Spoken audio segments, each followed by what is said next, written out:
Hello, everybody. Welcome. There's no Call of Cthulhu this week because Crime Straczynski is recovering from wisdom teeth surgery, so we don't have the energy to play. So that's okay. And we're just gonna have a nice, chill post-Thanksgiving Friday game instead. So yeah. The only other folks I got with me today are Bro and Atlas. Say hi, Bro and Atlas. Hi, bro and Atlas. Hi, bro and Atlas. Y'all are the worst. Yeah. Mm-hmm. Yeah, and because, didn't want to just I still wanted to do something today, I was like, well, we can't play Call of Cthulhu? Well, what are we gonna do now? And I always have a backlog of various games I want to play, systems and whatnot. Some various low prep ones. I've done 10 candles a bit on stream before, but one day I'll play more of that on stream.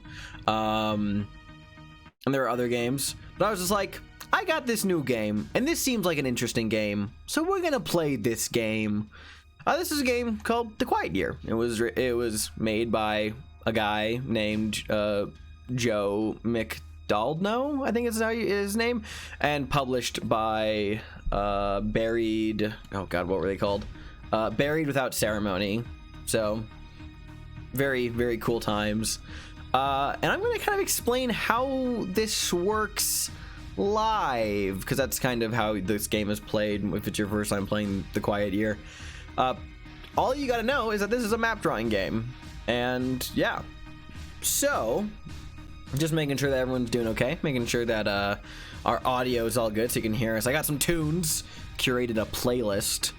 So as long as the audio is all bueno and Atlas and Bro are all bueno. Audio is indeed poggers, so... Audio is poggers, thank you. Atlas, are we bueno? I took like 4 years of Spanish and it's all boiling. Yes, we're good. We're good. Are we bueno? Yes, we're good. We're This good. ways? This way. This ways? God. Все хорошо. All's well. Yes. Well, thank you for joining us, everybody. Again, sorry for no Call of Cthulhu this week, but we'll be back next week, so don't worry. But yeah, Atlas, Bro, y'all ready to see what this game's about? Absolutely. Sure. Oh boy. Sure. Cool. So this is The Quiet Year.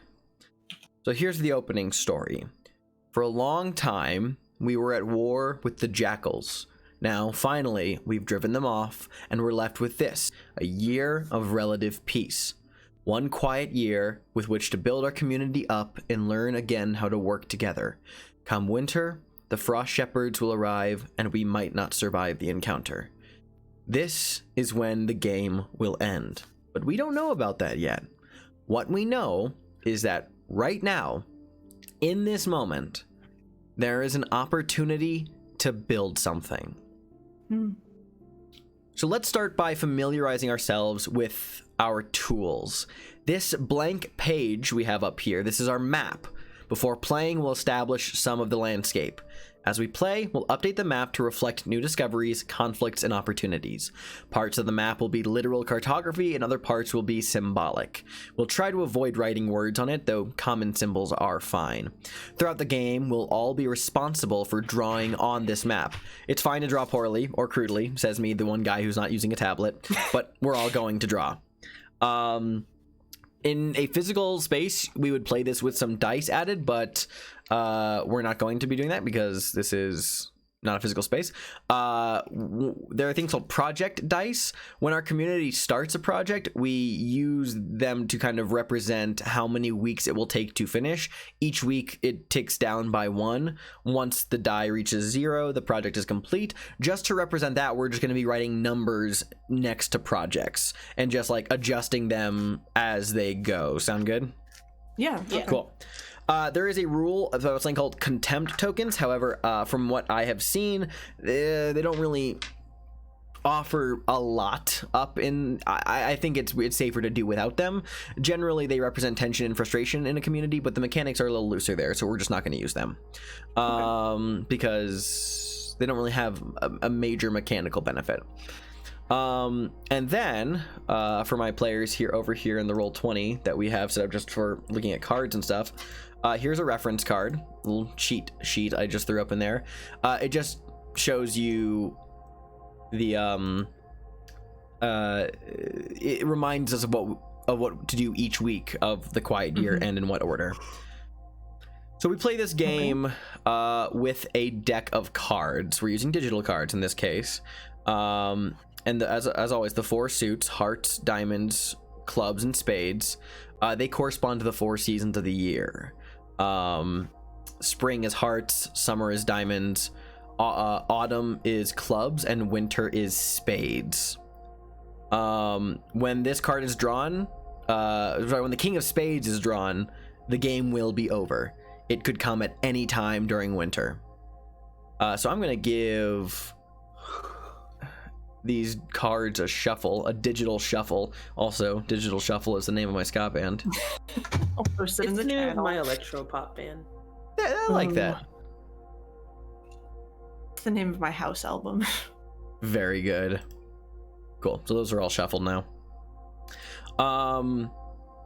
So let's talk about who we are. We all have 2 roles to play in this game. The first is to represent the community at a bird's eye level and to care about its fate. The second is to dispassionately introduce dilemmas as scientists conducting an experiment. The Quiet Year asks us to move in and out of these 2 roles. We don't embody specific characters nor act out scenes. Instead, we represent currents of thought within the community. When we speak or take action, we might be representing a single person or a great many. If we allow ourselves to care about the fate of these people, the Quiet Year becomes a richer experience and serves as a lens for understanding communities in conflict. We'll also be presented with opportunities to introduce new issues for the community to deal with. This will often happen when we draw cards or use the discover something new action. So by dispassionately introducing dilemmas and then returning to our other role as representatives of the community, we create tension and make the community's success feel real. If there's an issue you struggle with in real life, like whether violence is ever justified, introduce situations that call it into question. Before the game begins, we must establish some facts about the community and what its surroundings are like. We'll begin with a brief discussion, taking 2 minutes at most, of the general terrain and habitat of the area. This can be as simple as someone saying, "How about a community in a rocky desert?" and everyone else nodding in agreement. At this point, each of us should introduce one detail about the local terrain. When we introduce our detail, we then sketch our contribution onto the map. These sketches should be rough and simple, leaving lots of blank space for additions during play. The community itself should be fairly large on the map, perhaps occupying a third of the sheet, up to that. Unless otherwise stated, assume that our community has 60 to 80 members. As an example, a group might decide to set their game in a forest. The first player introduces the detail, all right, the forest is full of young, spindly trees. The next player adds, and it's nestled within a steep mountain range. The third player adds, we've taken up residence in an old mining camp. And the final player says, and the trees in this area have all been clear-cut. As details are added, the players draw them on the map. Does that make sense to you guys? Yeah. Cool. Yep. So, we should first figure out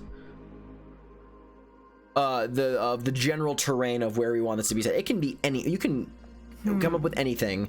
So if anyone wants to take a stab at it first, I'm gonna just start a timer just to keep us on track for 2 minutes. But yeah. How does a rocky coast sound to you guys? I fucks with that. Rocky Coast. Go ahead, bro. I will second the fucks. Okay, cool. Yep. So right. Simple. Let's.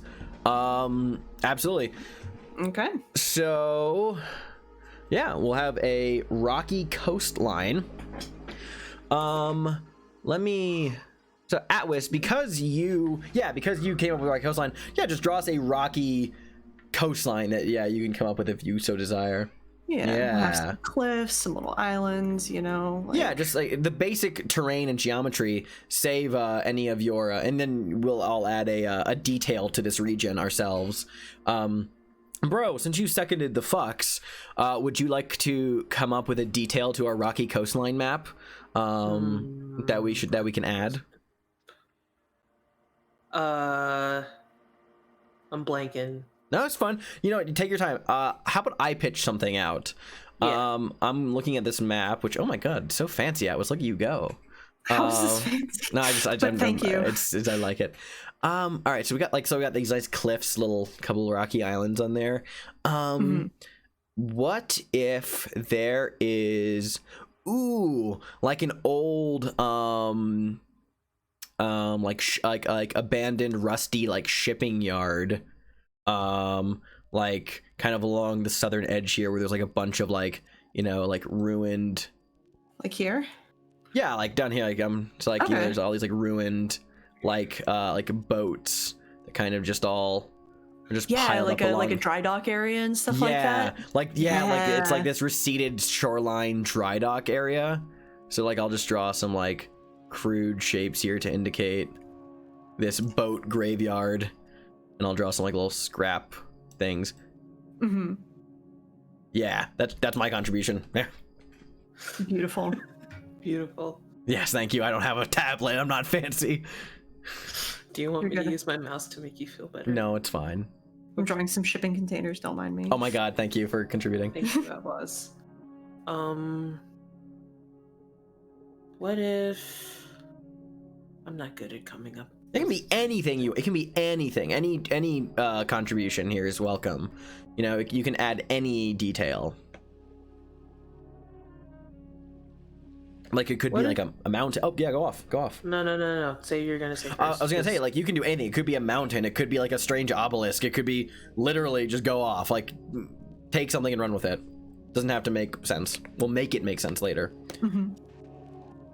What if there's just like around here, like some sort of like, it's pretty much, it's not even really soft ground, but they've managed to make some sort of graveyard-ish kind of thing here. Ooh, okay. Yeah. It's like a space for the buried dead. Okay. Okay. Like a softened ground, like. So like when you say like softened ground, so now we're picturing like the topography of this region's like a little bit more like hard earth, like it's like a colder kind of rockier. Yeah. When you said rocky, I was just like, hell yeah.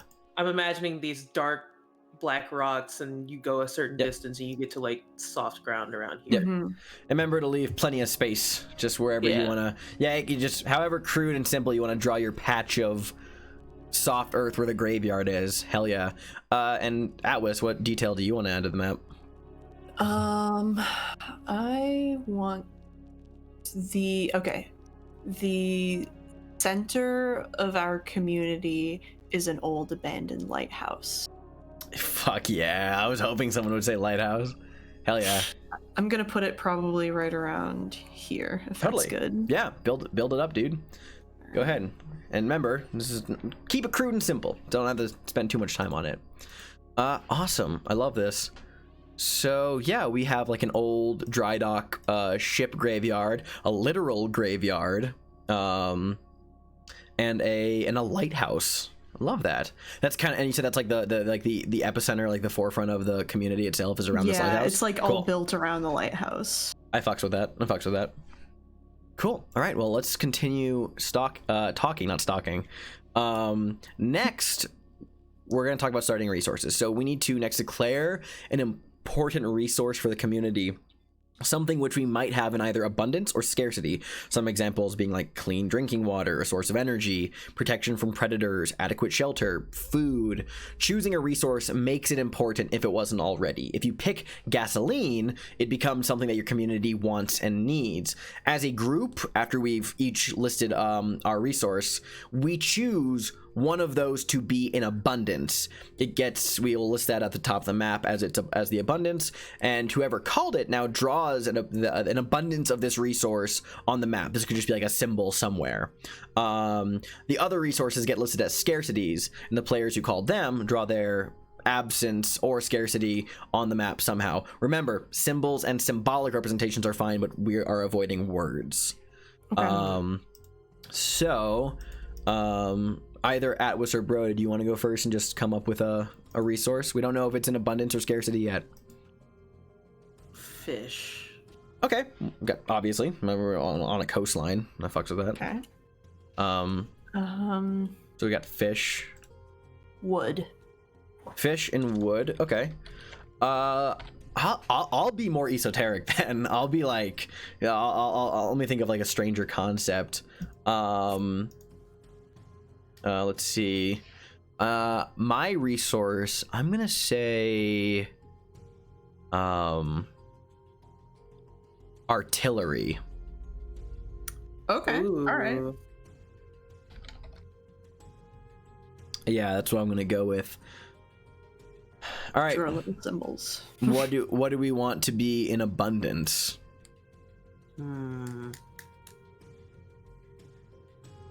Because, like, I'll say fish is like an obvious answer, but at the same time, if there's a scarcity of fish on a coastline, why is that? That kind of exactly that tickles my brain. Like, if they don't have a lot of fish, why don't they have a lot of fish? Okay. I'm leaning towards artillery. I am also leaning a little bit towards artillery. An abundance of artillery. It's yeah, like, I'll what start happened? that one. Why do you guys have so much fucking artillery? Mm-hmm. And then there is a scarcity of wood and fish. Okay, Yeah. So I'll draw an artillery symbol somewhere on the map. Let's see. Where will the abundance be? You know what? I'm gonna position it nearby the ship graveyard. Okay. I'm gonna represent artillery with just like, so yeah, you got up in the top. I'm gonna do the same thing. I'm gonna just draw like a circle. Crosshair. Yeah. And just have that up there. Alice, if you actually write up in like the top corner, like think of it like abundance, scarcity, like and just legend. list. Yeah, and just like list. It doesn't even have to be. Yeah, you could do a legend if you want to. However you want to structure it, and just list like what our abundance is and what our scarcity is. Just so we have that constant reminder. And yeah,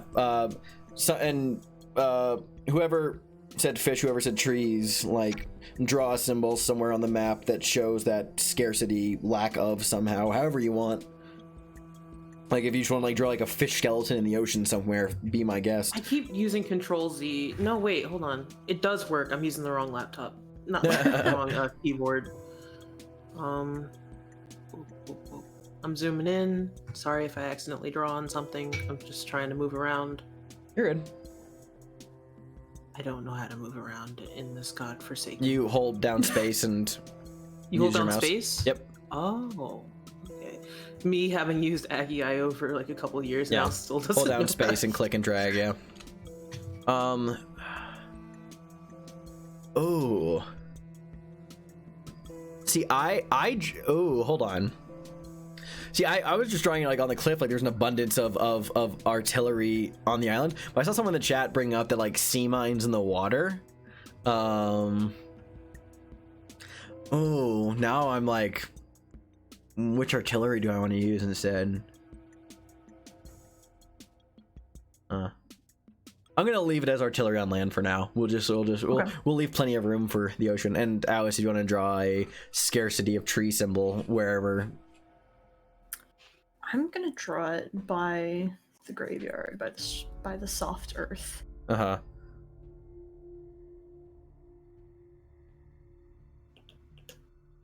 Okay. Maybe like put like an X through the tree just to show that there's like a lack thereof. Yeah. Yeah. Yeah, I'm with that. Hell yeah, dudes. Awesome. Cool. Let's proceed. So we're going to talk about the actual rules of the game now. We're going to take turns reading this. So I gave you this PDF. So, flip on over to page 5. I'll start reading first, and then we're just going to go in order. Atwis, Bro, back to me. Sound good? Mm-hmm. So let's talk about the week. The basic unit of play in the Quiet Year is the week. Each week is a turn taken by one player, with play proceeding clockwise around the table, in this case, just down the line in our call. A week should take like an average of 2 to 3 minutes to complete. During each week, the following things happen. The active player draws a card, reads the relevant text aloud, and resolves it. They follow all bolded text. Project dice are reduced by 1, and any finished projects are updated. The active player chooses and takes an action, discover something new, hold a discussion, or start a new project. Atwis, take it away. Okay. Drawing cards. As there are 52 cards, there are 52 weeks. We won't necessarily get to play all of them. The Frost Shepherds could arrive at any time during winter. Most cards have 2 options to choose from, separated by an or divider. Pick the option that you find the most interesting and fitting, and read the text aloud. The card might ask you a question, bring bad news, or create new opportunities. Many cards have specific rules attached to them, which are written in bold text. If you drew the card, it's up to you to make the decisions that card requires. If a card asks you a question, think about whether your answer could be represented on the map somehow. If it fits, update the map to reflect this new information. For example, if the card asks you about the sleeping quarters for the community, you might end up drawing a row of tents near the edge of the forest. Bro. Give me 1 second. It threw me all the way back up to the top of the document. How dare it? Working on projects. Unless your card specifically told you otherwise, in bold text, the next step is to reduce each project die on the map by 1. If a project reaches 0, the die gets removed and the project is completed. Whoever started the project gets to tell everyone how it turns out and update the map to reflect the completion. If a project finishes early, because a card says that a project finishes early in bold text, it is instead the responsibility of the active player to tell everyone it turns out and update the map. If your card's bold text had you place a project die on the map just a moment ago, that die doesn't reduce during this week. It's just now getting underway. When a project gets completed, it is assumed that it went successfully and is beneficial to the community. In some cases, it might make sense to have an investigative project end with the hope dispelled. Even in these cases, the completion of a project should always feel like a step forward, not backward. This doesn't always mean that the whole community is happy with the results, though. Discover something new. So these are the 3 actions that players take on their turns, starting with discover something new. One of the action types is discover something new. Introduce a new situation. It might be a problem, or an opportunity, or a bit of both. Draw that situation onto the map. Drawing should be small and simple, smaller than an inch, finish within 30 seconds. Whenever things seem too controlled or easy, we can use this action to introduce new issues and dilemmas. When individual characters get introduced, we'll give them names and record those names at the top right of our sheet, or just somewhere on our map. Some example situations include there's a dried up well located at the edge of town. Mangy wolves have been slinking around the woods. There's a broken down water wheel a mile upstream. Strange wailing noises come from the forest at night. Or like a self-declared prophet arrives. All right. Holding a discussion. Another of the action types is hold a discussion. You can choose to open with a question or a declaration. Starting with you and going clockwise, everyone gets to weigh in once, sharing a single argument comprised of 1 to 2 sentences. If you opened with a question, you get to weigh in last. If you opened with a declaration, that's it for you. A discussion never results in a decision or summation process. Everyone weighs in, and then it's over. This is how conversations work in communities. They are untidy and inconclusive affairs. Each discussion should be tied to a situation on the map. When a discussion ends, mark the situation it is attached to with a small dot. Some example conversations include, should we retaliate against the bikers? Or, if leading with a declaration, we should abstain from retaliation or violence. Or, could we use the school bus as a sleeping area for the village children? It's important that we stay concise. If any of us feel like we have more to say on a topic, we can always hold another discussion about it at a later point. Start a project. The final action type is start a project. You choose a situation and declare what the community will do to resolve it. There is no consolation. consultation about the idea, the community simply begins work. Some example projects. We're converting the mine shaft into a cold food storage. We're killing these wolves. We're going to sacrifice a newborn on the night of the full moon to appease the windwalkers. As a group, quickly decide how many weeks the project would reasonably take to complete. Minimum 1 and maximum 6. Remember that you are a small community. It isn't easy or quick to build a house or repair a water wheel. Do you have the necessary tools and expertise to do this? Be generous with your assumptions, but do remember that scarcity and difficulty are the norm. If a project would reasonably take longer than 6 weeks to complete, it will need to be completed in stages. Place a die on the map wherever the project is taking place, with the face matching the number of weeks it will take to complete. In this case, we will just be drawing numbers.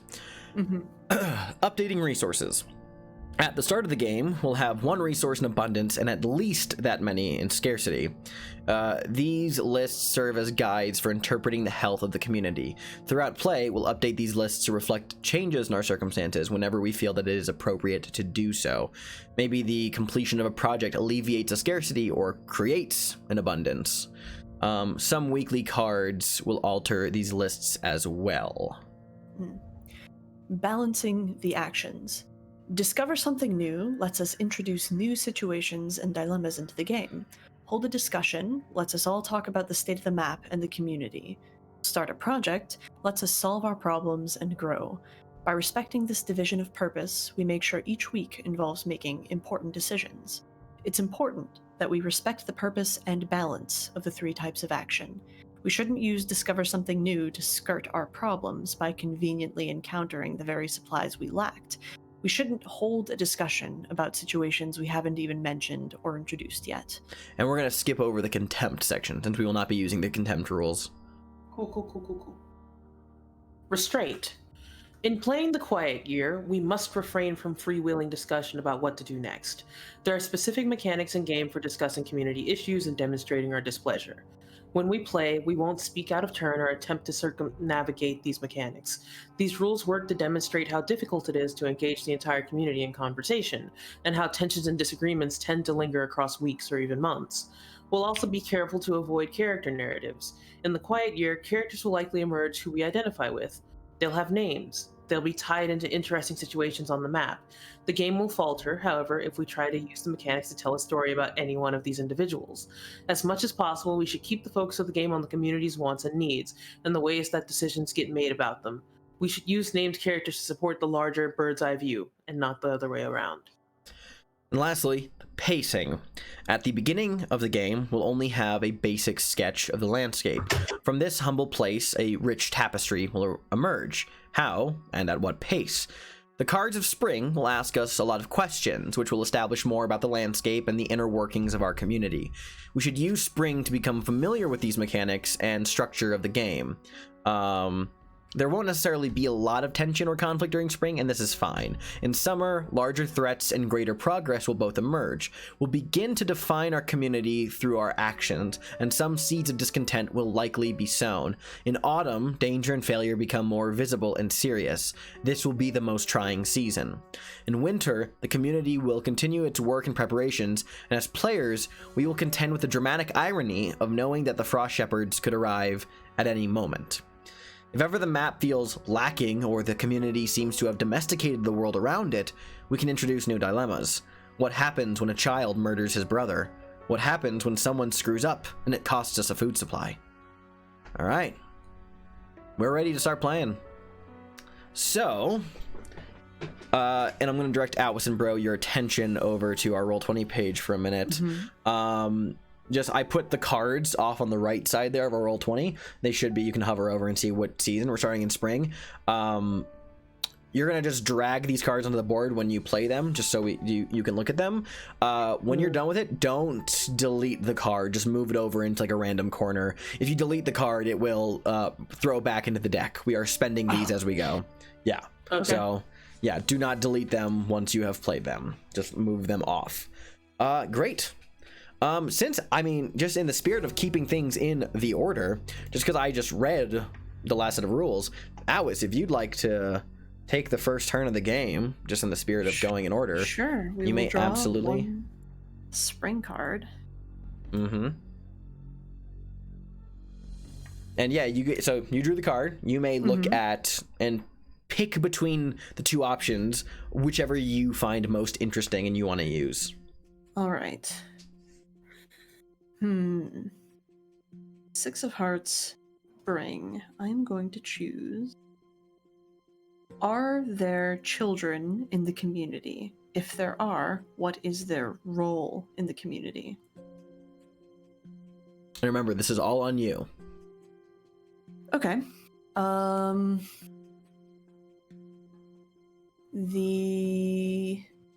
There aren't children in the community. Actually, we're going to go with that.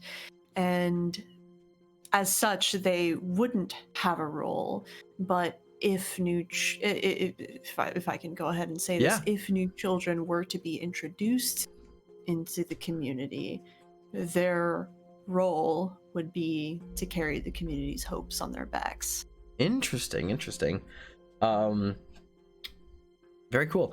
Do you want to like, and obviously we don't like discuss anything. You dictate the terms of this. I'll just throw out this. Do you want to like add like a children's scarcity icon to them, like to our resources list? Sure. Hell yeah. There we go. It's a little pond. I love it. And you like put that like next to like the lighthouse or something, I would imagine. Yeah. I love that. Cool. All right. We don't have any project dice out, so no need to count them down. But now your choice of what action you want to take. All right. I think that we should discover something new. Hell yeah. There is an abandoned oil rig off the coast. Hell yeah. Draw it, dude. I'll put that somewhere. Awesome. All right, Brother Dingleberry, it is your turn. As Atlas is drawing there. I will be drawing a card. Yes, you will. I will draw one card, thank you. Yes. From the spring deck. From the spring deck. Where did you go, card? It didn't show up. What did I do wrong? Oh, you hover over the deck until like one of those little, like, you see how like a little card pops up from the deck. Yeah, and then I click draw. It should be like by your name in the Roll20, and then you drag it onto the field. If not, oh, you have to drag to the field. Drag to the field. That's correct. The Ace of Hearts, Spring. What group has the highest status in the community? What must people do to gain inclusion in this group? Or are there distinct family units in the community? If so, what family structures are common? I will say, by the way, and this is not like a rule, but I think it's gonna add like a nice dramatic like thing to the game. Don't read both choices off the cards going forward. Just out loud. You can read the card, but then pick then only read the one you're going with. I think that will like add some like drama. But yeah, go off. Pick your poison. I think there are not super distinct family units in this community. It's more like everyone is the family unit. Okay. So that is the common family structure, is everyone is the family unit. Oh, okay. Okay, that's cool. All right. Everyone is a member of this family. That's cool. Like what? Like some kind of like low key, some kind of cult. Yeah. I just answered the question that was asked to me, and we will go from there. It's fully in your wheelhouse. All right, cool. If that's what you want to go with, hell yeah, dude. I guess my action is going to be to hold a discussion. Should we explore the oil rig? Okay, so and I'll recap the rules real quick.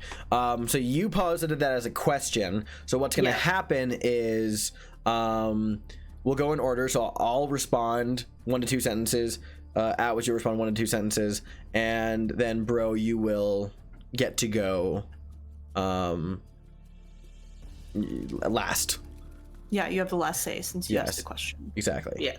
All right, cool. So I'll go first.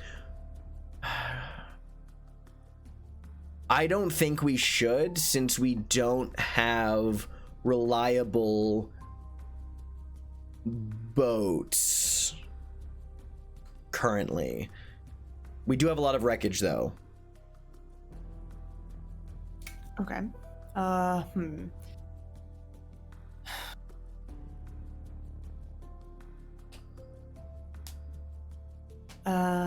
trying to figure out how to phrase this. Mm-hmm. We live amongst wreckage of the old world, so we need to use that wreckage to build something new. Yes.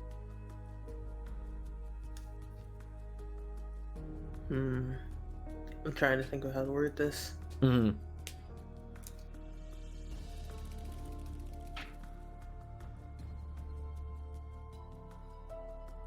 We should when given the opportunity.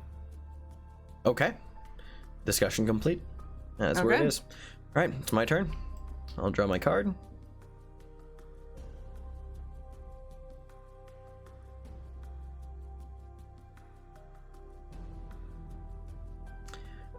I'm going to choose, what natural predators roam this area? Are you safe? Ooh. This is a series of cliffs. Natural predators. Well, I won't have this be too strange. I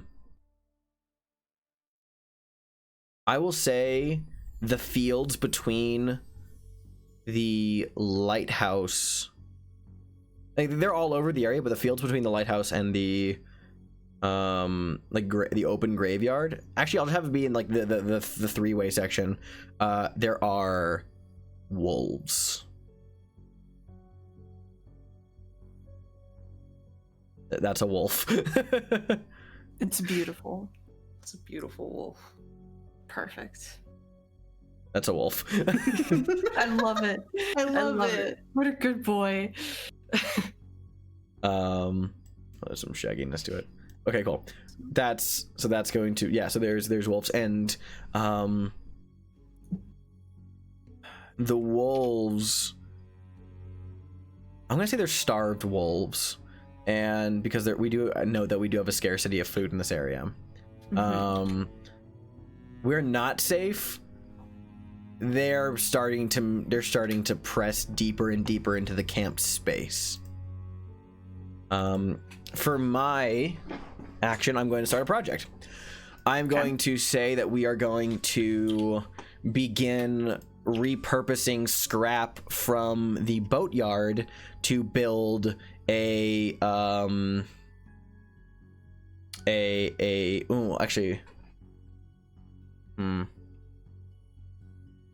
actually, yeah, no, I'll go with that. Start building a smaller, not like a full-on boat, like a smaller like raft with which to get to the oil rig for like scouting purposes, or at least just having some kind of mobility, since we don't have a, you know, so that'll probably take, a smaller raft will probably take like maybe like, I don't know, like maybe like a week or two. I think we all have to agree on the decide on the duration of how long that project will take. I'd say maybe 2 or 3, because Two or it's like, three? it seems like it's metal scrap, so Mhm. it'd be harder to work with. Yeah. You know, I because I'm picturing that there's like these, like, you know how they have those buoy barrels, you know, like, it's like they have like the plastic barrels for the sake of like buoyancy, like if yeah, I'd say 2 weeks, personally, because it's like on the lower end, like a smaller like scrap vessel that we can take some members of the community to like scout the rig. This is less of like, we're building a boat for transport purposes, but like we are going to have this be like a for the purpose of being able to at least move on the water a little bit. So I'd say 2 weeks, but bro, what do you think? No, I was gonna say 2 weeks. All right, hell yeah. I'll write a 2 next to oh, also, we held a discussion earlier about the oil rig and we never dotted it, so I'll just add a little dot over there now. Ah, okay, thank you. Yep. I'll put a little 2 over there, and we'll just reduce it as we go. Awesome. Cool. That is my turn. We'll switch back around to Atlas. One more from spring.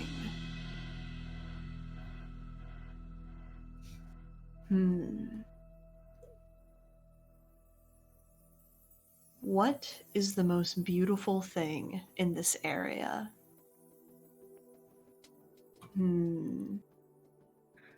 I would say that the most beautiful thing in this area are the Northern Lights. Ooh. Ooh. There's an aurora, so yeah, we'll say that. Add that to the map somehow.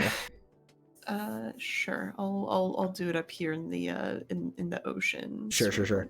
Like a ribbon of some kind. Mm-hmm. Hell yeah.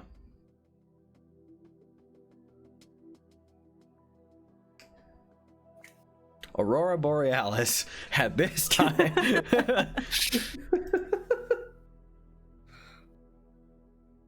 Okay.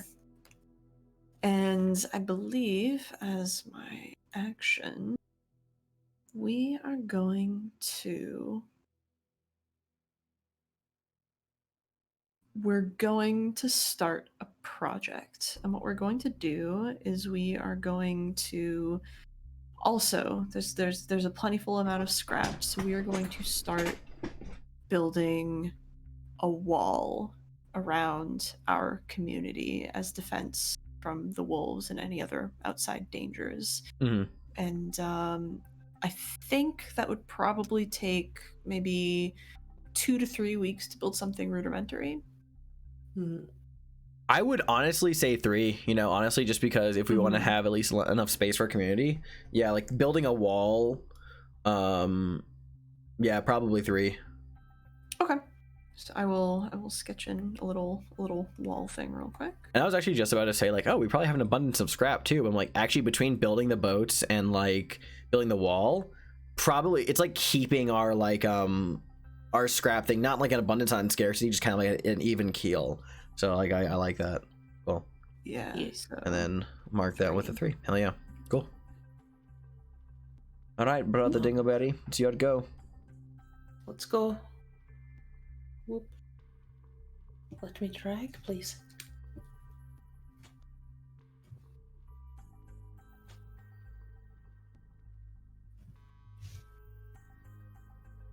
Ooh. Ooh.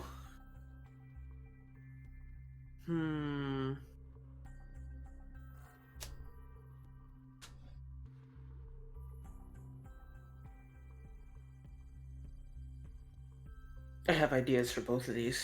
Yeah, absolutely. Somebody count down from 20 seconds, so I have to pick one. 20, 19, 18, 17, 16, 15, 14, God. 13, 12, 11, 10, 9, 8, 7.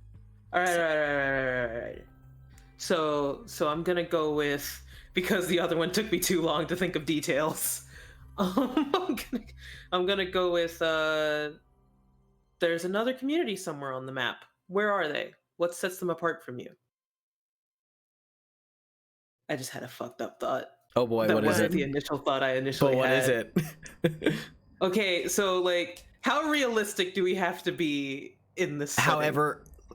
However realistic you want. Like we can get as weird as we want. There's actually a thing in the rule book on my side of the rule book, which basically just talking about like the weird factor being like this is after the collapse of civilization, which like this land is probably like apocalyptic and strange. Like we can add how much strange we want. And like around like midway through summer, we'll kind of keep the strange dial fixed, but in these early phases, go off, dude, and do whatever you want. Okay. So my brain somehow just makes the two together, but it mostly falls into the other community thing. So this, I'm gonna undo this after I write it in. Not right, after I put it in. Yeah. This area right here, Yeah. full of living dead people. Ooh. It's like and like I'm debating on if they're zombies or if they're mostly spirits. God, either way, that's so cool because a community. They're a community. It's not like it just, oh, this place is haunted. It's like, no, this is a community. Oh, go off. All right, this is your full domain, dude. Keep going. Do whatever the fuck you want let's here. see. Like, they can inhabit things. Like their thing that keeps them, that considers them as quote unquote sentient or living, is in fact the spirit aspect of it. But they can in fact have bodies, if that makes any sense. Yeah. Totally. Ooh, that's awesome. Oh, and we need. Oh, I just realized we have not been putting the project tracker down as we've been going. well. I was gonna wait till Bro's turn was done, but I'll put mine down. I'll put a little like down to 1.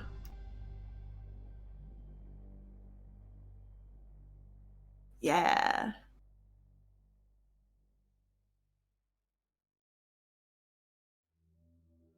And there's just like a community of like fucking spirits over there. That's awesome. Yeah. So cool.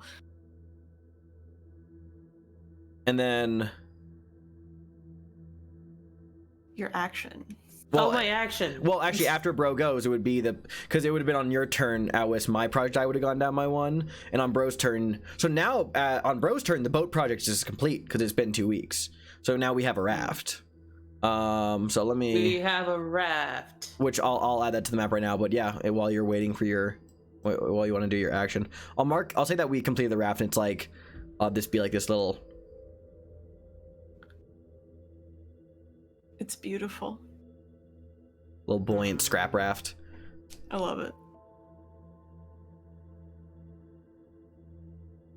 Yeah. And Okay. I'm trying to like poke at the walls of what we can do here, which it seems as though they're very malleable walls. They are. I imagine if the rafts are finished and theoretically they can go to the oil rig, they would be able to discover something new in the oil rig. Okay, yeah. I'm with you. So yeah, it's in the oil rig, this is bullshit. I just came up with it in 2 seconds. Good. They discover more than just like oil pumping. They discover an underground lab. Ooh. It's like they haven't figured out like what it's for yet, but it's weird and it's been like messing with things. Okay. Oh, is the rig still like functional? Like there's power there still? The rig is still semi-functional, yes. Okay, dude, however you want to represent that on the map next to the rig, do it. I'm here for it. Whatever science logo what looks I'm like. gonna do, like, it's is it in the rig or is it underwater? That's my like. Let's say it's underwater. Okay. Like it's something they had to go downstairs to get into. Yeah. I'm kind of like picturing almost like a a detachable submersible facility that's like or like a diving bell. Ooh, yeah. Where you go down and it dries until you get all the way down to the bottom. Mm-hmm. That's cool. Let's pretend like that little circle is. Yeah, what that no, is. it works. It's great. I love it. Yeah. All right, my turn, kiddos.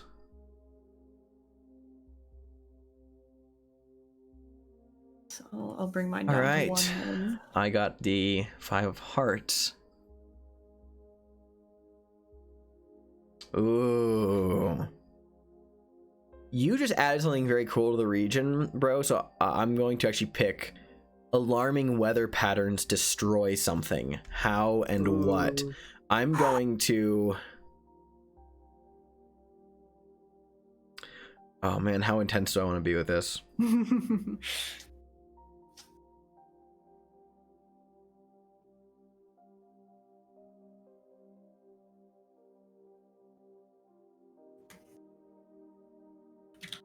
I'm going to say a coastal tide has fully destroyed and ruined the scrapyard. Oh, fuck. Oof.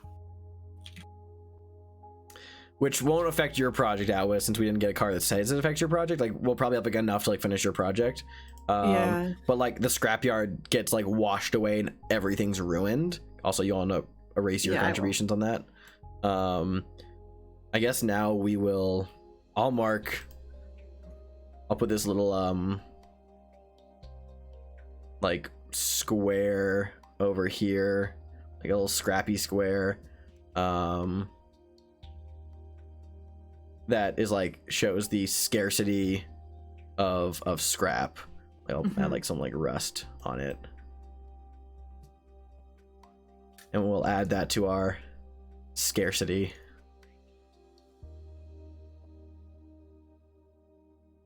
And yeah, and your project die goes down by 1. So now the wall's completed.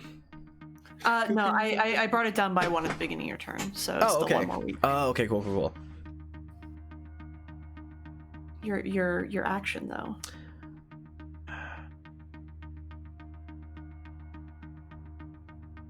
My action, I'm gonna hold a discussion. Okay.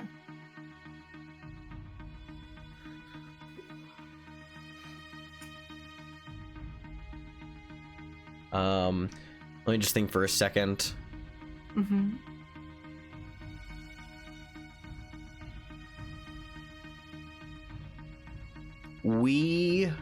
I'm gonna have this be a declaration.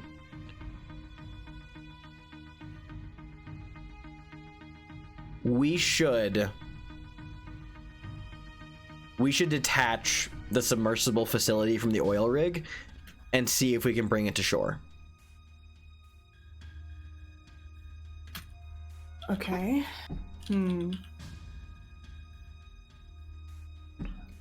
All right, so that means it's my turn. Let's see. Mm-hmm.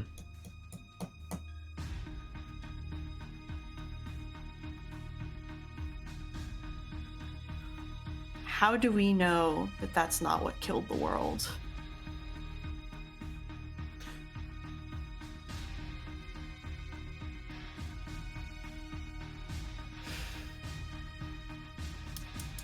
God. Sorry.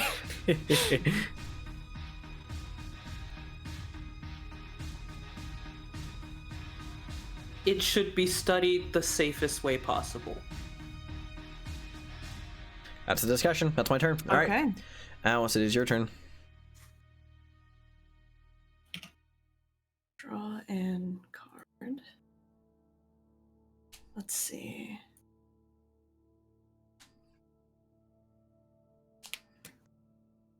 Where are you storing your food? Why is this a risky place to store things? All right. We are currently storing our food in a cliffside cave. Ooh. And it is risky to store things there because of how variable the tides have been since the world died. Mm-hmm. So I'm gonna draw ourselves a little cave.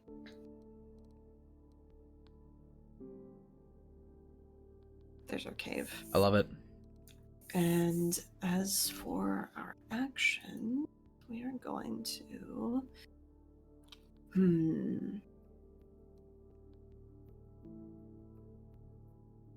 Oh, your wall's complete, dude. Yep, it sure is. So awesome. We've got a wall. And as to our discovers, I want to discover something new. And I am going to say that towards the very eastern edge of the map, there is the beginnings of like a ruined city / suburb. Mm. So Cool. we'll put some like houses over here or something. Love it. Cool. Cool. That's my turn. Cool. All right, let's go. We're still in spring, yeah? Until the deck is expended. If you drag a card and nothing comes out, then I think that's it. All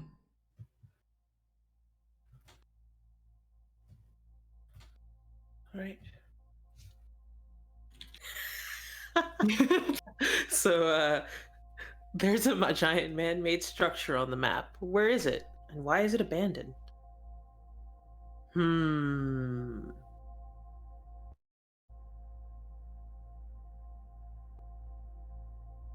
Okay.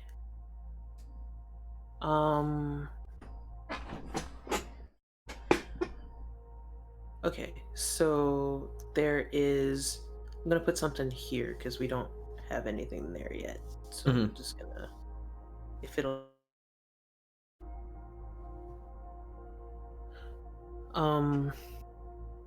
My brain is saying something really strange. Do it, man. Good. Do whatever you. Yeah, your weird factor can be whatever you want. All right. Even though we're on this rocky cliffside, for some reason, there's like an empty car lot, like right here. There's still cars in it. Okay. Ooh. It's like they're all on top of each other and stuff. Like this, it's more like a. How do I put this? It's more like a You know how in Brave Little Toaster they have the place where they chop yard. Scrap Yeah, yard. yeah. Fucking chop shop. Yeah. Chop shop. Oh yeah. There's a chop shop. A like, motor around yard. here. Yeah. Yeah. It's Ooh. it's abandoned because nobody here's a mechanic, so they don't know how to fix the cars. Wait, does that mean that we no longer have a scarcity of scrap? I think Holy we. shit. I think we no longer have a don't. scarcity. All right. Oh yeah. I'll erase that. Should we put it into abundance or no? Or is it I'd just say like that since we don't have access to it ourselves yet, like we're not going Okay. to put it in abundance. I think is what I'll say. I'll Yeah. erase this the blank scrap off the map now. Hell yeah, dude. Would it be a project if I were to say that we were to send scouts out, like to do a thing, or would that be like the same as discover something new? That could be a project. It's. I think in either case, that's up to you. Like, you could easily do it as like a project of the scouting. Like, I'd say that if you feel like it's going to be a bit of an ordeal for the scouting, then it's a project. If it's like a pretty quick thing, then it could be discover something new. Because I have two projects in mind. If like scouting is allowed to be considered a project. How about this? I'd say if the object of the scouting is to bring something back and acquire a resource, then it would be a project. But if not, then it would just be scouting. That would be discovery. If that makes sense. I guess okay. I guess my question is I feel like it's not in the spirit of the game for me to verbalize both options that I'm considering. Yeah, there is no discussion. You just choose what to do. Yeah. Fuck. You know what? Then I will start a discussion. Okay.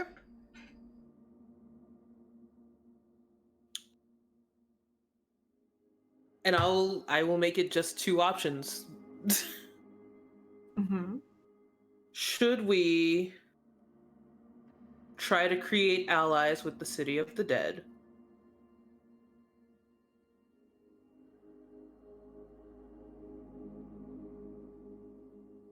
I'm just gonna stop there. Actually, I'm not even gonna say the second option. Okay.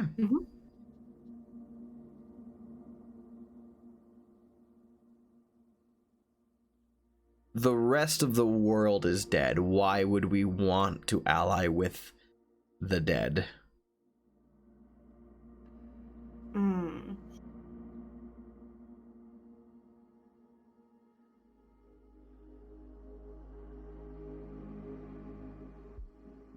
The dead are our only link to the world that we left behind. They will know and have experienced things that we will never be able to.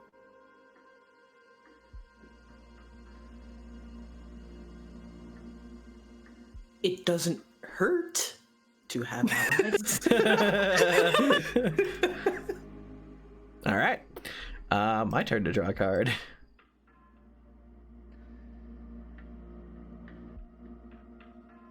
Nine of Hearts.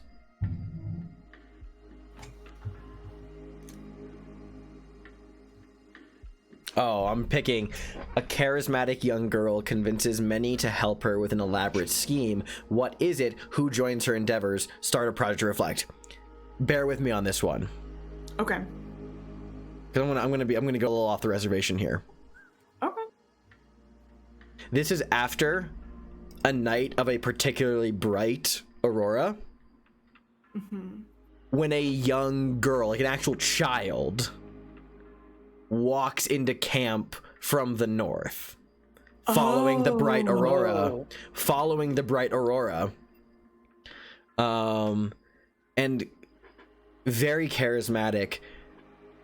The only child in the entire camp so far. And wants to comes up with this this elaborate scheme is gonna be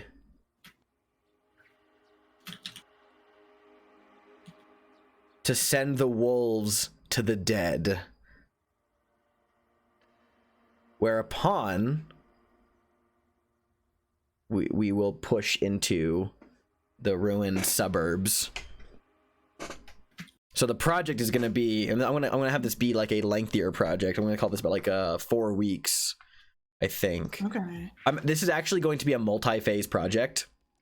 So it'll be 4 weeks of routing the wolf, of like successfully being able to like lure the wolves closer to the dead. And then after that phase, it's going to be building a series of shrines between the camp and the suburbs. Okay. So for the first thing, I'm going to say that, like, it's gonna actually, I'm gonna have the routing the wolves actually probably be like only 2 weeks. The building thing will be longer. Mm-hmm. So that's what I'm going to say. 2. So is this a person that we would give a name? Yeah, I mean, do we? Oh, yeah. I'm going to say that her name is Zelda, Izelda. Okay. If someone wants to write that name on the... Yeah. Got it. Hell yeah. All right. And then... So because I introduced the project, my project guide does not go down. I'm going to discover something new. And I'm going to have this be a problem. Okay. In conjunction with the arrival of Izelda.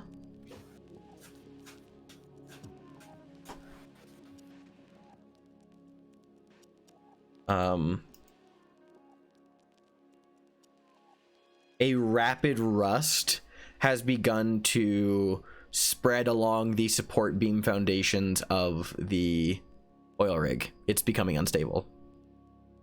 Okay. Like it's like slowly collapsing, but not like quite there yet. I'm gonna just like draw like a crack through it, possibly endangering the lab since it's tethered down there. That's my turn. All right. Draw 1. Oh, ran out of cards in deck. All right, we now move into summer. Move into summer. It's summertime.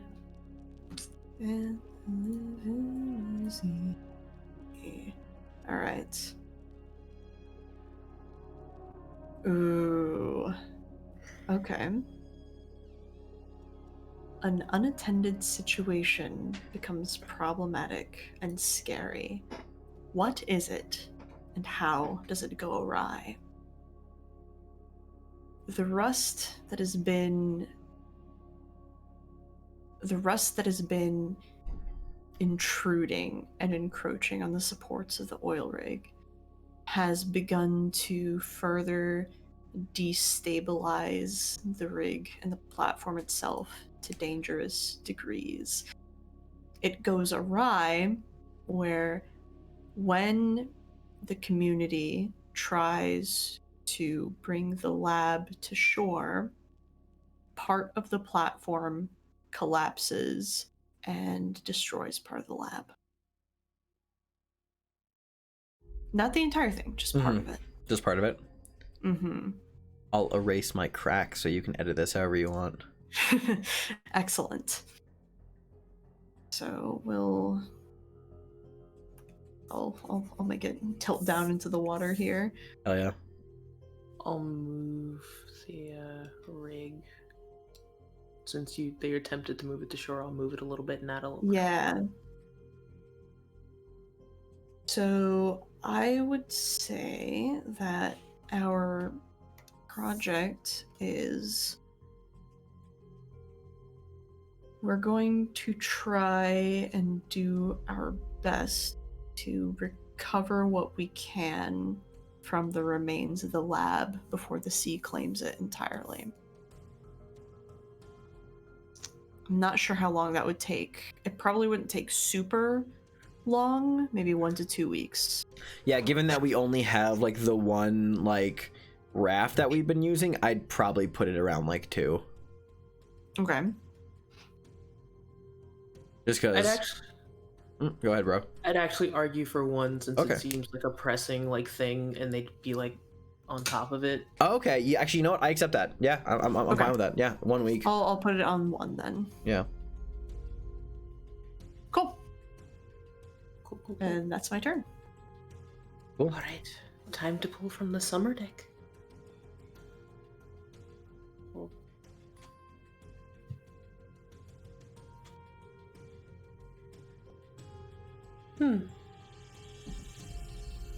Ooh.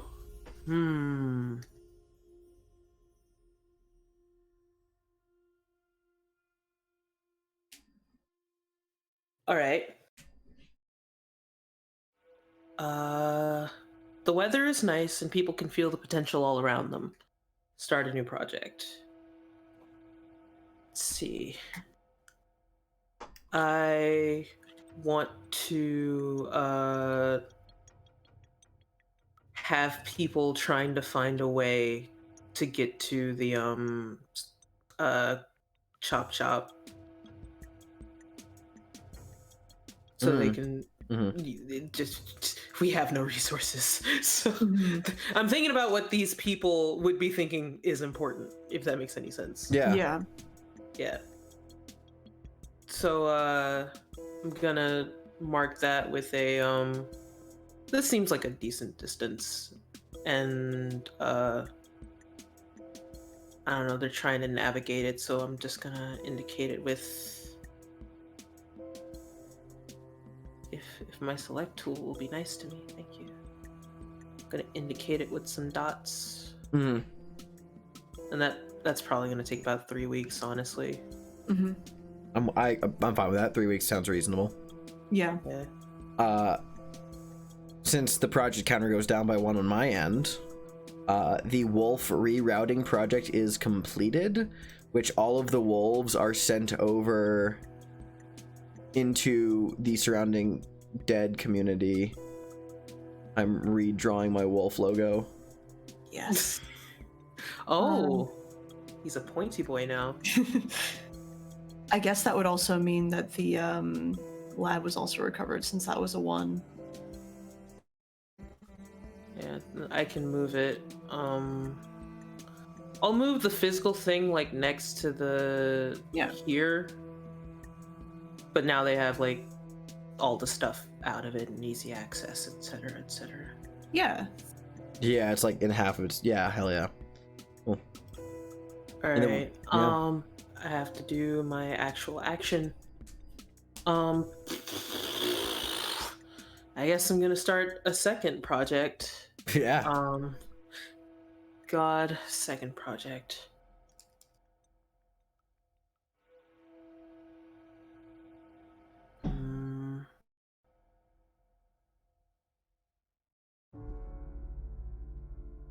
What was Zelda's plan again? So she is routing had the camp like route the wolves over to be closer towards like the dead community. With that completed, now we are using that going to use that free space, and thank you for reminding, because I have to draw this because it was part of the multi-stage plan. Now building a series of what she's calling child shrines along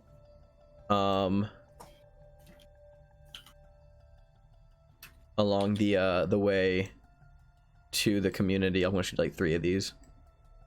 And I'm gonna say that that's a longer endeavor for both like harvesting materials. That's gonna be a 4-week project. I think I said that earlier anyway. So Yeah. so that's what's going on with the child shrines. Since this community has a scarcity of children, I think our community is very much down with the idea of whatever this is involving. It will, I think, Zelda's like, this will help the children kind of thing. Like this will like bring children, like, or something. I don't know, just ideas. But yeah, so that's, thank you. I'll update that. Thank you. Yes. Let's see. I guess I'm gonna start a project in relation to our abundance of artillery. Ooh, okay. Ooh. I think the project would be, since they've already set up a fence, setting up some sort of like defensive. protection. Yeah. Yeah. Like, so setting up defenses. This is working artillery, yeah. Yeah, it's functional. We have an abundance of like functional artillery. Okay. So I imagine, again, about 2 or 3 weeks, because they're just like moving it to more of like this area, like in here. I'd say 3, just factoring between we do have a few other projects going on right now. Yeah, so that's it's like the other thing. The camp is like a little bit like spread thin between its functions right now. Like I think Zelda really hammered in a lot of people, so 3 weeks is probably for this project. I actually lean to 4 because it's not just the, like, we're moving both the apparatus and also the ammunition, and that stuff's dangerous. So I lean towards so they 4. should be taking their time. Yeah. All right. It's like we're spread a little. Like I imagine. Okay, allow me to world build for a second. Hell yeah. I imagine there are some people that aren't like 100% with Zelda right now, so they're kind of like, we should work on like what's already here. So, but that's a smaller group of people, so they're spending more time trying to get like this over here while they're doing that. If that makes any sense. So I could see 4 weeks. Okay. Yeah, I agree with 4. Yeah. So cool. I'll draw that. Draw like tiny little ones around here and put a 4. Cool. Like I'll put a 4 next to this just so we don't. Like, yeah, I get you. Awesome. Like if we were not, I would have advocated like 2 if we were not in like so many other projects, because we are like the wolves are cleared out now, so it's like easier to move. Like we push the wolves to the east, but yeah, because we have all the other stuff going on, I think 4 is fine. All right, let me draw my summer card.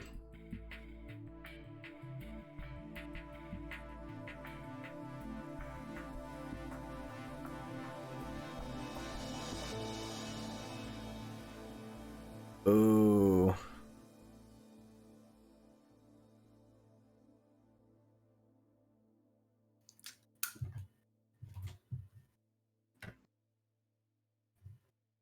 This is an interesting one. I had to like think on this for a second. It's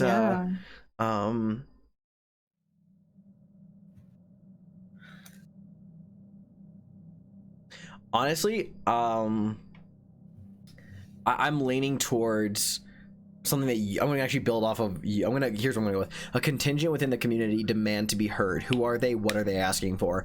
Going off of what you just said, these are the people who are not like sold on a Zelda. Like there's these people at the camp who are like don't like the fact that everyone is like the majority is going with this weird mysterious child who just showed up a couple weeks ago.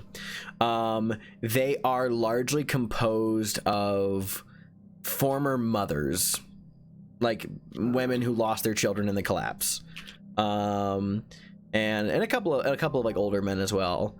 They want to oust Zelda. They see her as they're starting to form this, not like a witch hunt kind of thing, but they like this contingency in the camp is like now beginning to spout that Zelda might be dangerous. And I'm gonna say that it's probably headed by a woman named Agatha. Like she's like the head matronly figure of this organization. Okay. Agatha is such a head and matronly figure name. Right? That's exactly my thought. It's exactly my thought. project's dice all go down by 1.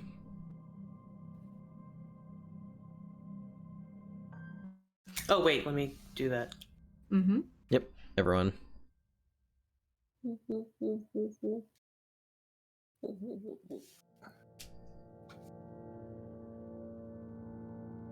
And I'm going to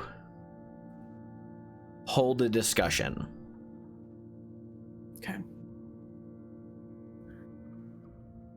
What needs to be done with these dissenting voices? All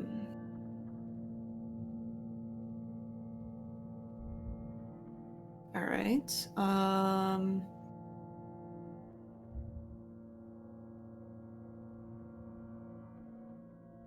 The dissenters must be heard. They are us, and Zelda is an outsider.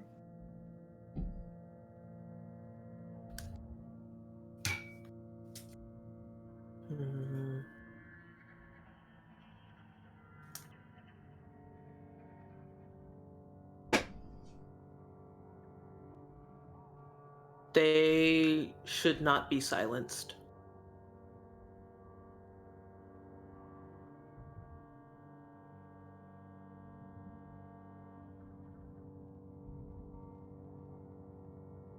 Zelda should be kept under close watch. Okay. Cool. That's my turn.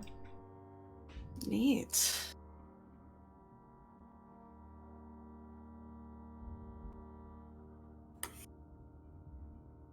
Oh, come on.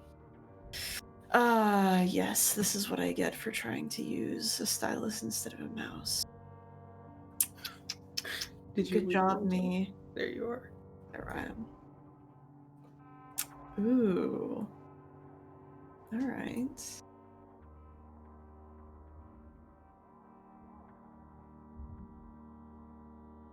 A project failed. Which one and why?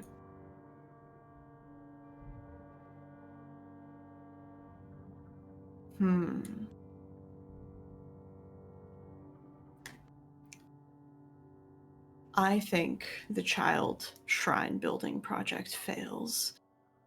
It fails because Zelda refuses to continue to work and lead if people do not trust her completely. All right. If that makes sense. I will erase the Child Shrine project from the map. Mm-hmm. The road remains barren. And as for what we're going to do, I would say I'm gonna we're put the going project to- counters down while you're Cool. talking. Yes.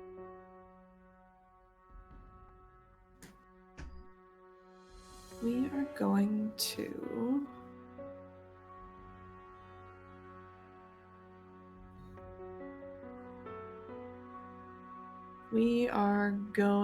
to discover something new, I think. I think we need something new on the map. And what we are going to have is we spot a manned ship in the west, Ooh. out at sea. Ooh. Yes. Ooh. Don't know who they are, but they are something. Say it's like an ocean liner, so it's on the larger side. But there you go. Hell yeah, dude.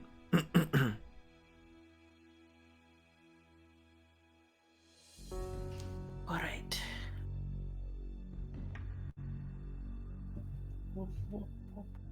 Summer.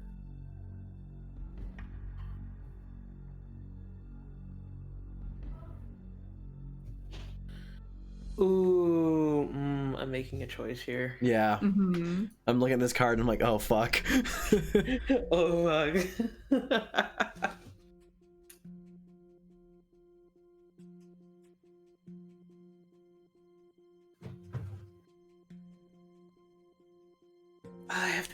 good ideas. Dang. I guess I'm gonna have to pick which one's more fun. Yeah.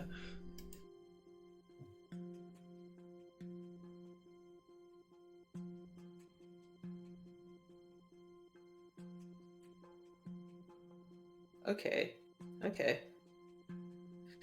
I have added more to this thought. We're going off the rails here, guys. I'm with it. An older woman arrives. Oh. Someone new arrives. Who? Why are they in distress? She looks just like Agatha.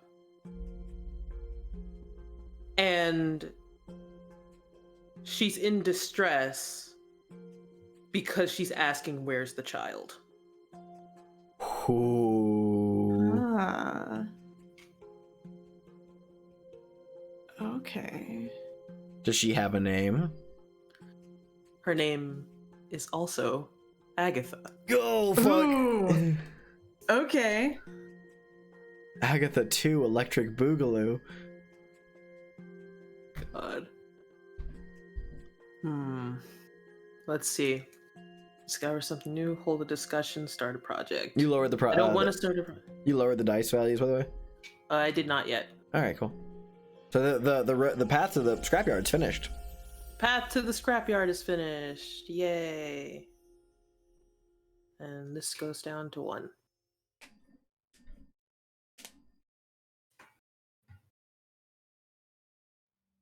All right. Good.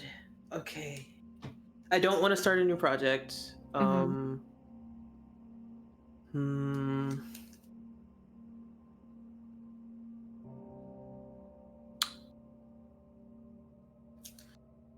I'm gonna say let's discover something new. Mm-hmm.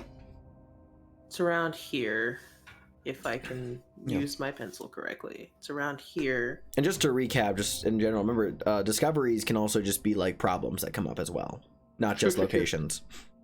I know, I just like making I'm adding a problem to the location. Hell yeah, I'm with it, dude. Go off. Okay. So, actually, you know what? I won't add a location. Because I can do this in a location we already have and have not really explored yet. There's whispers coming from the lighthouse. Ooh. I'm gonna put a little thing here. Just strange whispers all muddled over on top of each other. Just you can't really take out exactly what they're saying because there's so many things going on at once. Bro is driving the weird factor. I'm here for it. I love it, dude. Hell yeah. All right, good turn. All right, my turn.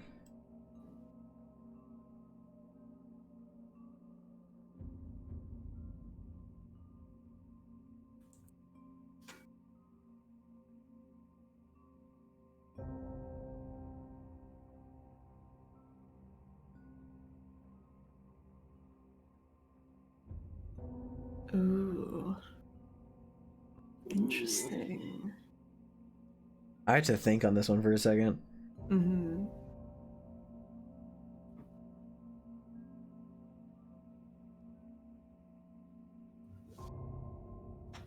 This week, here's what happens. Between the whispers and also predators and bad, it says predators and bad omens are afoot. I'll say that the wolves have come back. They're slowly, trickling into the area, but they're not dangerous. But between the whisperings, also the wolves' eyes are now glowing. Just a little factor. Same brain cell. Same brain cell. Okay, yeah. Same brain cell. Their eyes are now glowing. One of the Agathas has gone missing. Ooh. And we don't know which one it is. Ooh. But one of the Agathas walked into the lighthouse. And it has not come back out.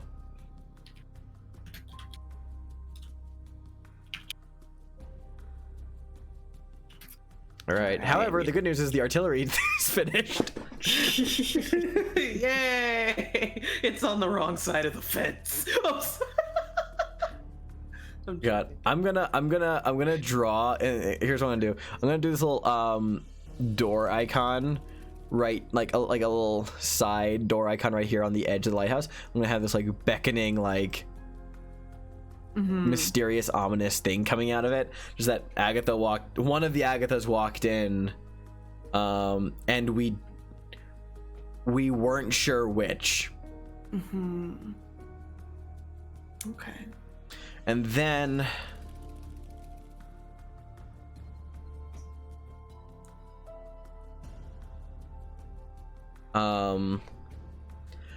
because actually we have no more projects on the board, I'm gonna start a project. I want to begin using the new fortifications from our camp to actively begin bombarding the oil rig from the coastline to destroy it. Okay. Which is, I saw at narrative flavor, this is also from a community perspective, a show of power and force, so that that boat can see that we mean business if they're trying to fuck with us. I'll say properly destroying the oil rig because it's like so weak, but because there is a distance and we're like, we're using it. I'd call it like a 2-week project, honestly, like to like to really just go to town on it. Are we cool with that? 2 weeks? Dope. All right. So endeth my turn. Summer.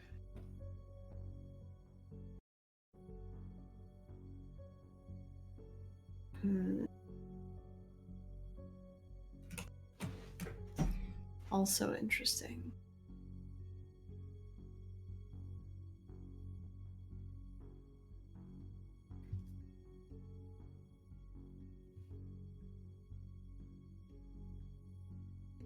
Someone tries to take control of the community by force. Do they succeed? And why do they do this? I would say that the person who tries to take over the community by force is an older sailor who has experience from before the world died, who thinks that we are focusing too much on the outside, and it is folly to do so. And because of the dwindling supplies in raw material and food, they succeed. And so they want to pivot the community to more practical things instead of foolish projects with wolves and artillery and children. And I'm gonna say that the sailor's name is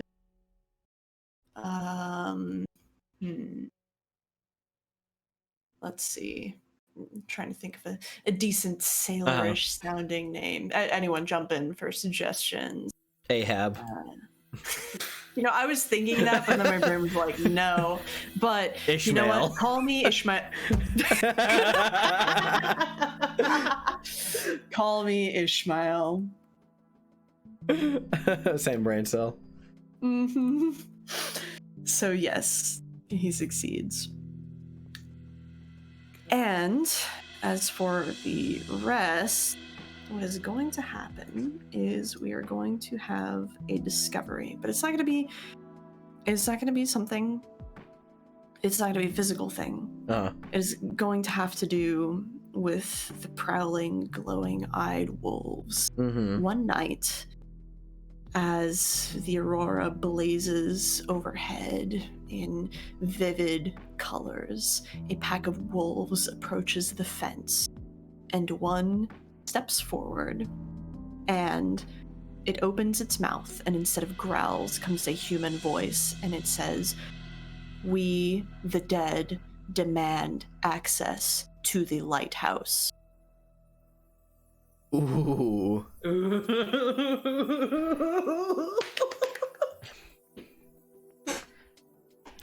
Okay, cool. That's my turn. All right, bro. You can't just leave me with this. Oh yeah, you fully can.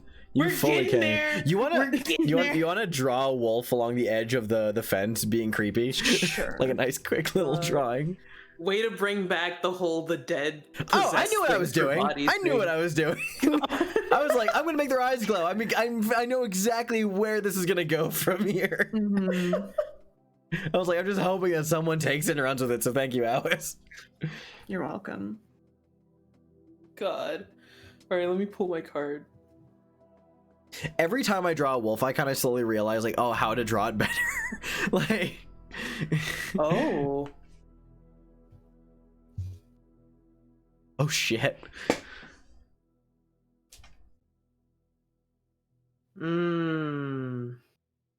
What's more fun?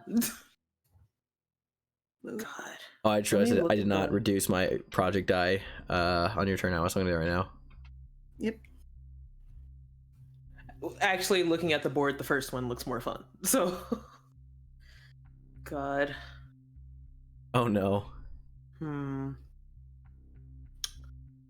The eldest among you dies. What caused the death?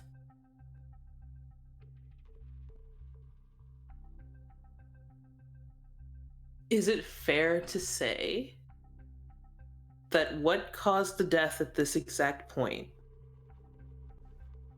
People have ideas, they have thoughts, but they're not 100% sure. Yeah, I As think that in- makes sense because we're speaking for the community, you know. Yeah. Mhm. So the community's consensus would be a consensus whether they're right or not. Mhm. Yeah. Yeah. So the community consensus, actually there's a group in the community that thinks the dead did it. Okay. They think that they're like spreading something to cause this. Whether or not they're correct, they don't know. There's like a entire like Okay. People have conspiracies. Mhm. Mhm.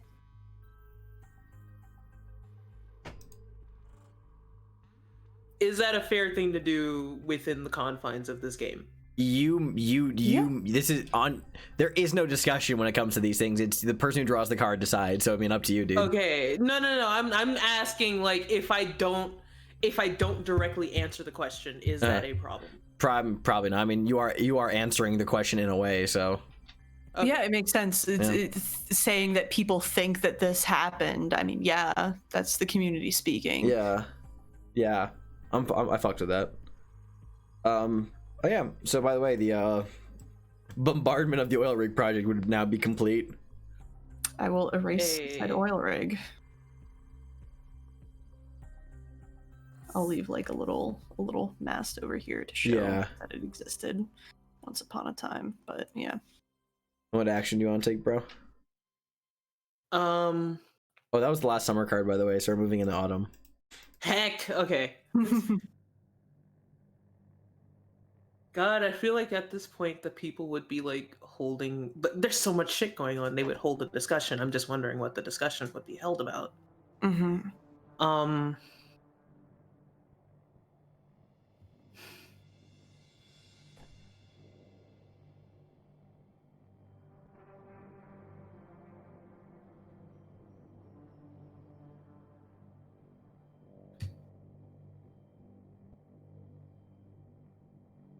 What is the true meaning of safe now?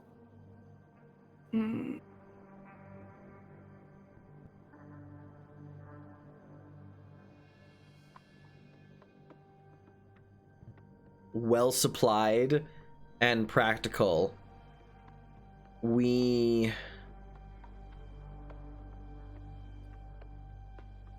should cut a deal with the dead.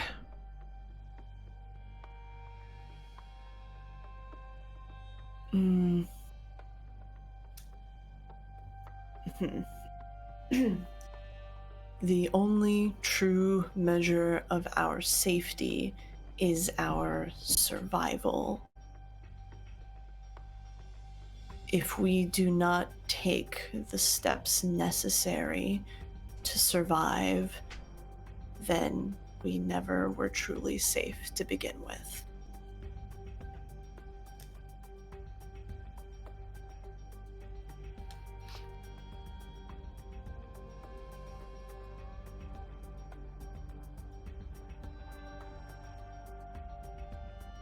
The only way to know what is safe is to move forward. All right, so it is said. First we Okay. got him. My turn. Here we go.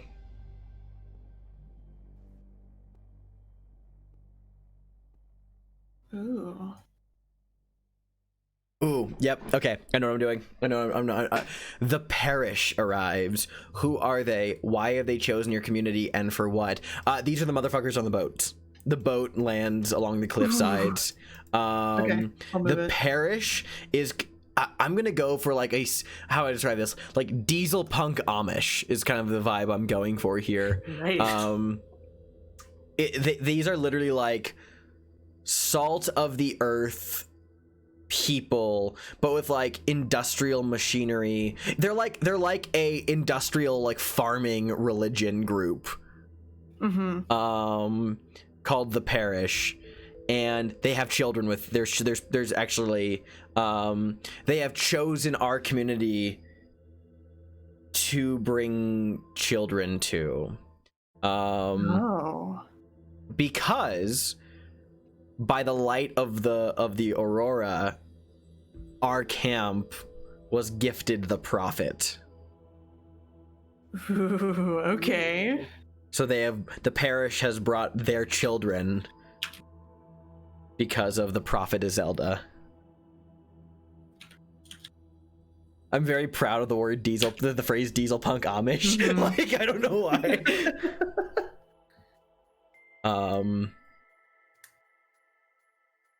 Thank you for drawing the boat update. And what I'm going to add to the map here is like a bunch of like I'm just gonna like draw like a gear sign, actually. Yeah. It's gonna be really rough and bad because mouse. It doesn't matter. It's fine. I think we have an abundance of like industrial farming equipment now, because we've only had an abundance of artillery so far. I think now is actually a good time that we have an abundance of industrialized shit. And so for my action, I'm actually going to say that we start a project now, and that project is we are cultivate using these industrial things brought by the parish. We are, and this is aligning with what Ishmael's been trying to do with the camp. We are now using these industrial equipment to cultivate the land north of the settlement for farming purposes, to grow food along this harsher environment.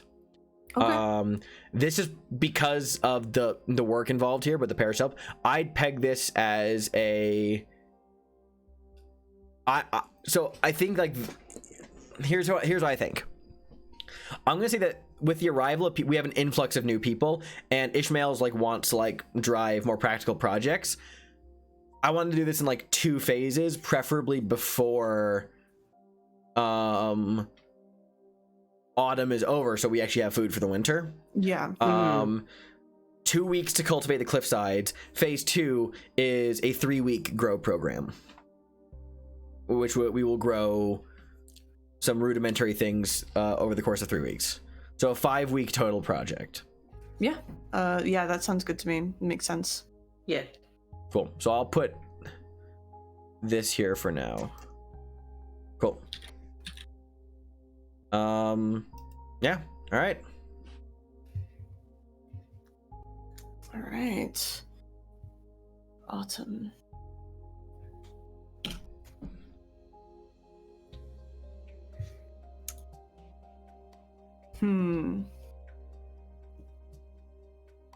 The community works constantly, and as a result, a project finishes early.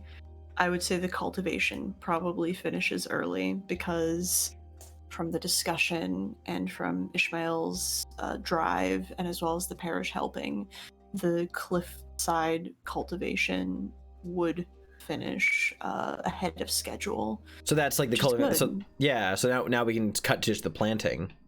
Correct. Yeah. Do you want to draw like the cultivated field?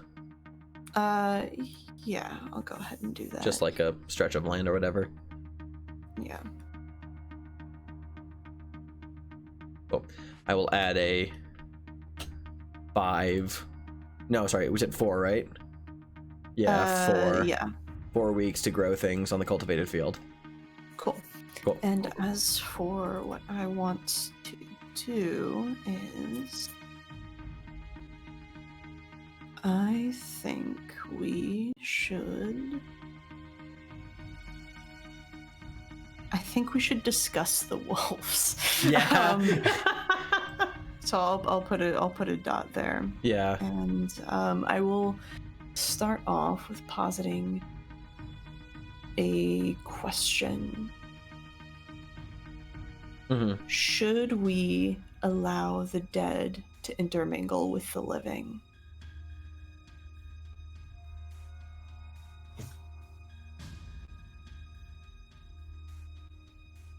Oh, wait, it's my turn. Mm-hmm. God.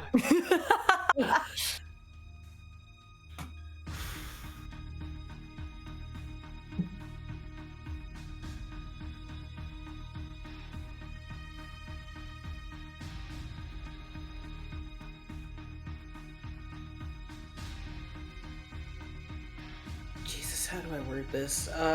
Mhm.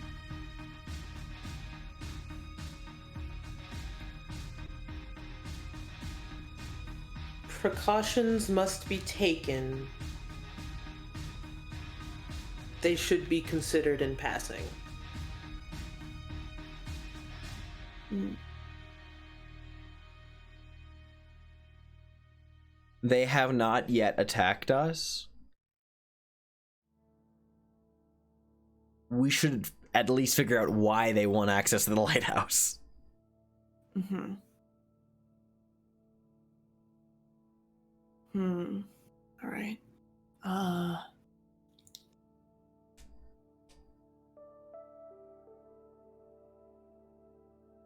All of the living will eventually become the dead.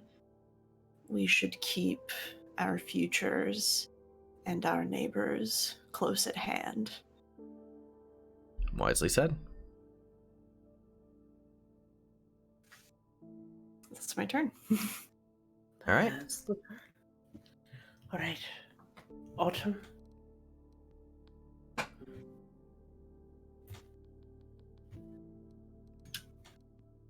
Oof.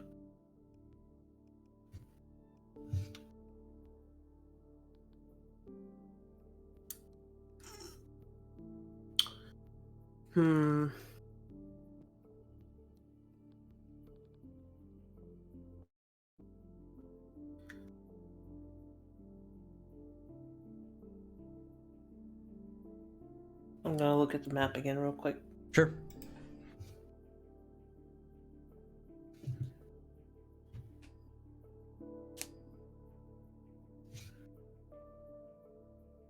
A project just isn't working out as expected. Radically change the nature of this project. Don't modify the project die. When it resolves, you'll be responsible for telling the community how it went. So, because we haven't cultivated this land yet at any point, the initial crops don't seem to be like steadying. So those that actually do have some idea of how, farming works are suggesting we try to cultivate a different crop. I know there is not a discussion here. I will say, I think that's still within the nature of the project. I think you need to radically change the nature of the project. Yeah, no, I understand now. Yeah. I would have took the other one, but I'm not smart enough to think about what to do with that. So, let's see. Radically change the nature of the project. The nature of the project, which is like agriculture for the camp. Oh, by the way, since the parish brought with them a bunch of children, I say that we get rid of the children's scarcity. We don't have a scarcity of children anymore. I don't think we have an abundance, but it's no longer considered a scarcity.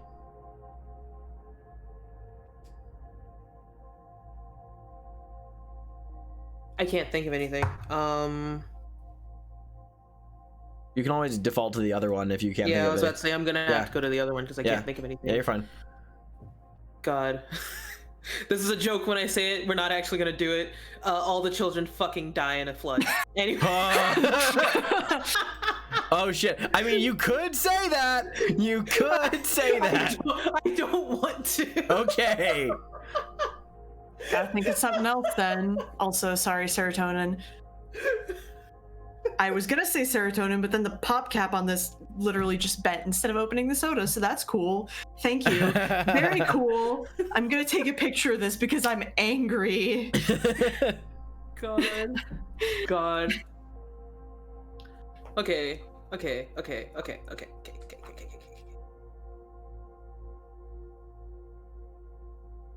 They have something goes foul and supplies are ruined. There's already a scarcity of wood and fish, which sucks, you know. I mean, like, you don't have to go from like abundance, obviously, but something. No. I'm thinking of something else that would be like a thing that could get ruined here. I was gonna say, like, I mean, like, if you wanted to, you could just ruin the artillery abundance and just put it into scarcity. But, dude, do whatever you want. Any of the, yeah. Yeah. For the sake of me not being able to think, let's just do that. We're not safe anymore. The artillery. There's yeah. Okay. It's yeah. We no longer have an abundance of artillery. Oh no. It's like yep. All right. That's not a scarcity. Like, we still have those watch posts in the camp that you drew, but like, we no longer have like a stockpile to go from. Okay. Well, we have to add a new scarcity. Actually, that's what it says in bold. So we gotta. Well, yeah, that's what I mean. It's a scarcity now. But like, we're not removing the icons from the camp because those were built fortifications. Those are still there. Okay, gotcha. Yeah. How, I will ask you just to extrapolate. How is the artillery ruined? Like, what happens? The artillery is ruined because, and follow with me here. It's not like a natural thing that goes faulty. There's like a communication thing that goes faulty, and the parish is like, well, if you trust us, you won't be needing this. Oh, okay. Like we gave you our equipment, we're taking your weapons thing. Ooh, nice. Okay, I'm with it. The farm project goes down by 1 week. 3.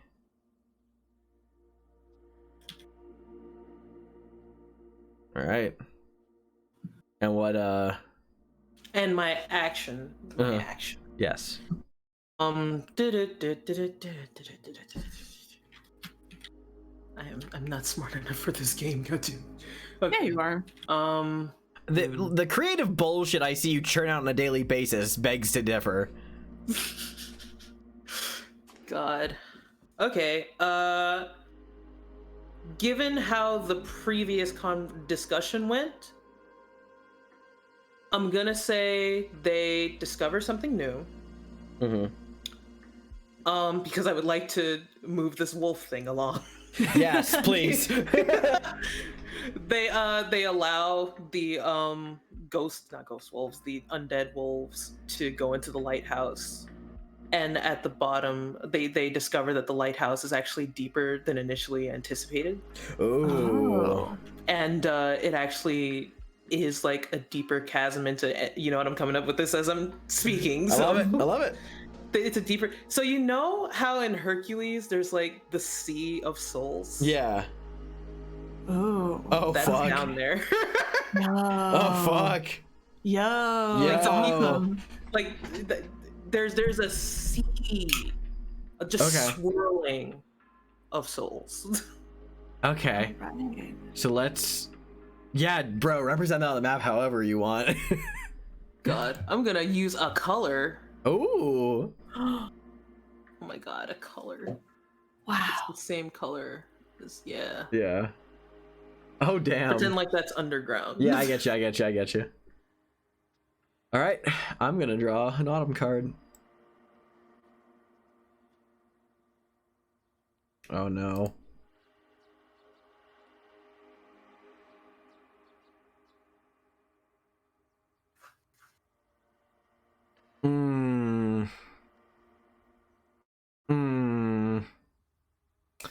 So first of all, this I had to choose one from this single prompt, which is disease spreads through the community. But Oof, I had to choose. topical. Yeah, I know. I know.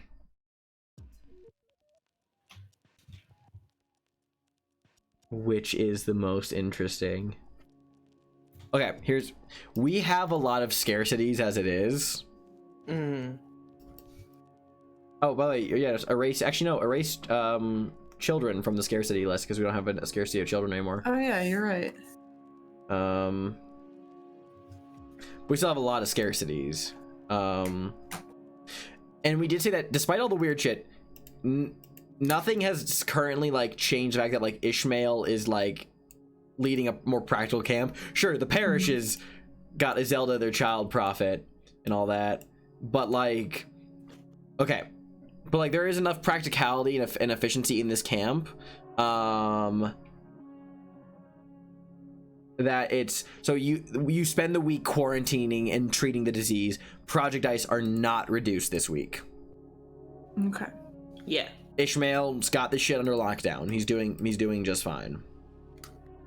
So the project's not decrease. Okay, so now that so we let the wolves into the camp, is that right? Is that what we did? Yeah. Okay. Attempt to move the wolves. Hold on. Let me, is there a select tool? Well, I'll figure it out. Don't worry about it.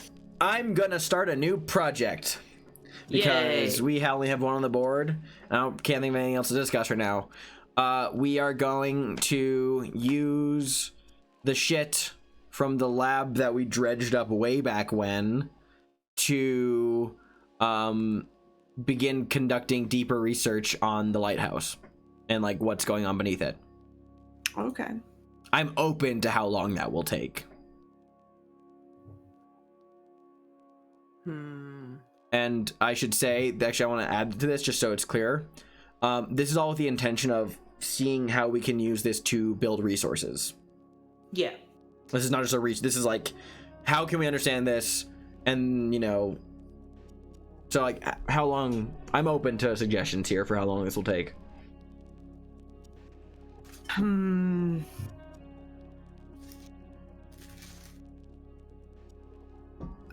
I don't know, like... Actually, no, sorry, hold on. You know what? I'm changing my mind. Okay. Instead of the lab, no, because we are into autumn already and we are not doing great. We just had health and sickness and our project is like stalled. We need to lead a caravan to the suburban area to like look for food and supplies there to bring back because we're in dire straits right now. Like we have a lot of people here, and maybe the parish will donate a couple of like, even though they took our weapons, the parish will donate a few armed guards. But we want to build, and plus we have like the car yard up there, so like I say that this is a lengthier project, but it's like with a potential big reward, you know? Yeah. It's like, so building I'm willing to put this down as a 6-week project. Like this is like a big, massive, like long endeavor. Like we're still building like the thing, but this is like factoring in like, oh, people who are traveling up into like the scrapyard, bringing scrap back, working on the scrap, getting some kind of like mobile, actual automobile functioning. That will then make a trip that will. This is for the purposes of covering the distance of to loot that place. Although this does sound kind of like, you know, I think 6 weeks is pretty reasonable for that. Unless you guys think this would be a multi-stage project.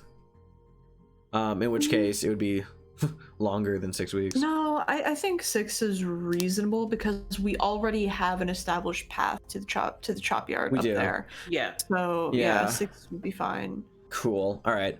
So I'll draw this like really shitty car.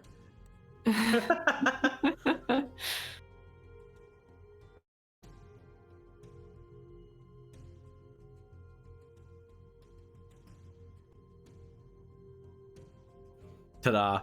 And I'll put a 6 over here. And it's not just like one car, it's like building like a small array of like maybe like 3 or 4 of these like vehicles to like for like caravanning purposes. And like because we've already allied with, we have the parish, even though they're that is an interesting situation, and then the wolf ghosts. So we're in not a terrible place. Okay, so that'll be a lengthier project I'm starting. And yep, that's my turn. All right. In that case.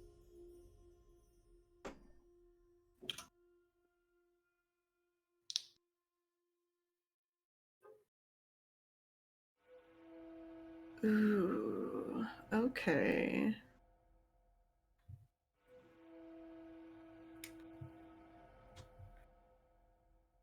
Someone issues a dire warning, and the community leaps into action to avoid disaster. What is the warning? Start a contentious project that relates to it. A contentious project?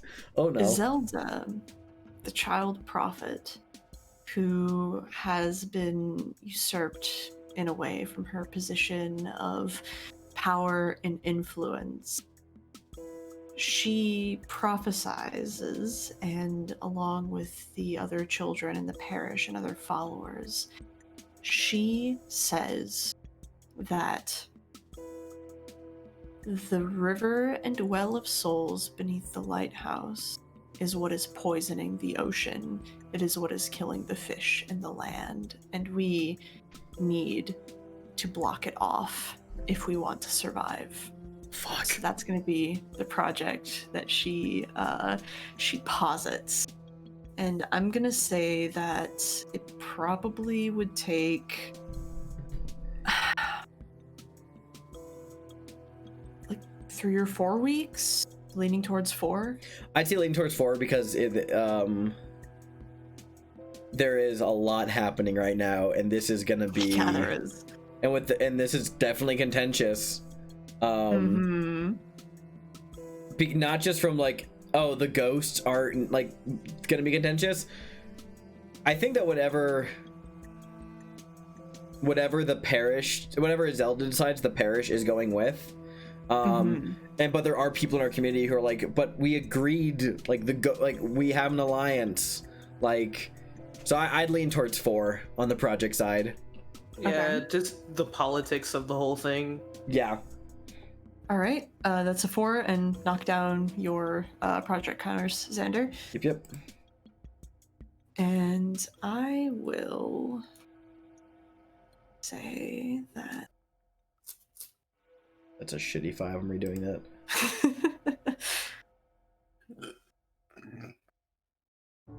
we will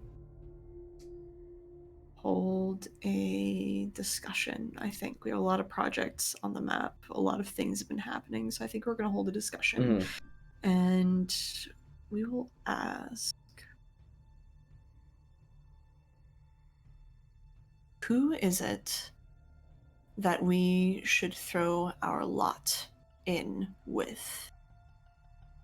The future and the dead, or the past and the living?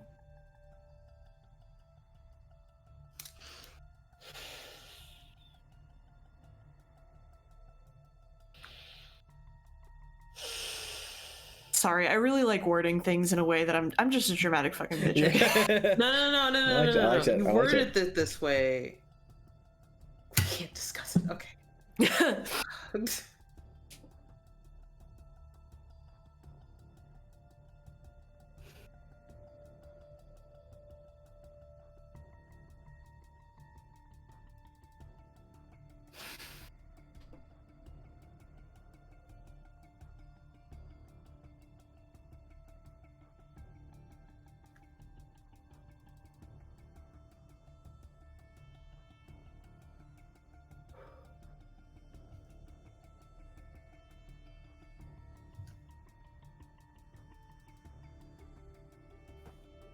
love making things complicated.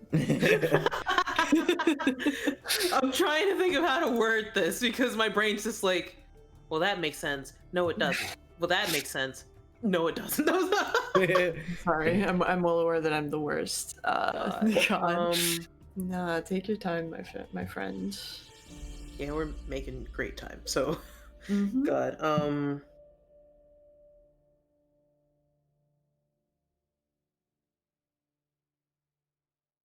God, fucking undead wolves, best fucking decision we ever made.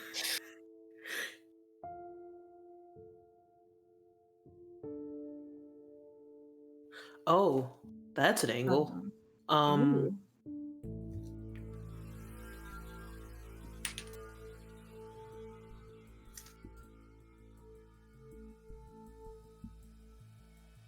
The living and the dead are not that far apart. How do we posit the importance of living when death doesn't seem to matter? Fuck, you can't just surprise me with that one. Ooh. Ah, fucks with that. Anyway, sorry.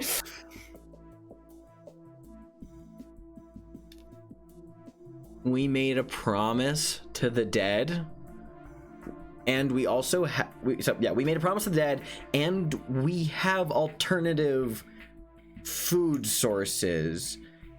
The parish have our weapons, and there's no guarantee what they say is truth.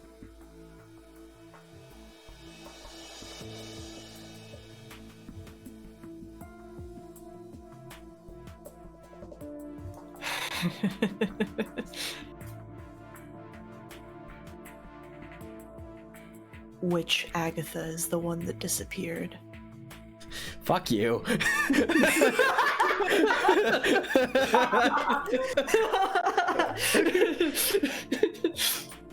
I apologize for nothing. God. Okay. Okay, it's my turn. I'm gonna go. I'm gonna draw the cards and I'm gonna do this thing I've been kind of holding. Ooh. Okay. Oh. God. A project finishes early. Which one and why?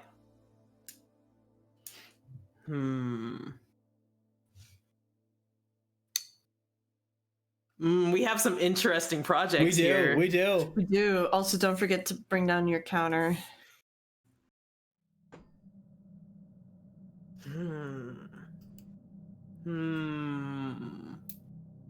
Okay, so I know which one it wouldn't make logical sense to finish early, so I'm just gonna put that down.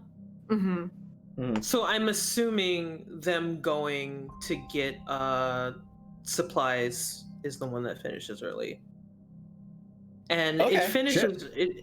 it finishes early because the other one is dealing with some problems right now. That's finishing early.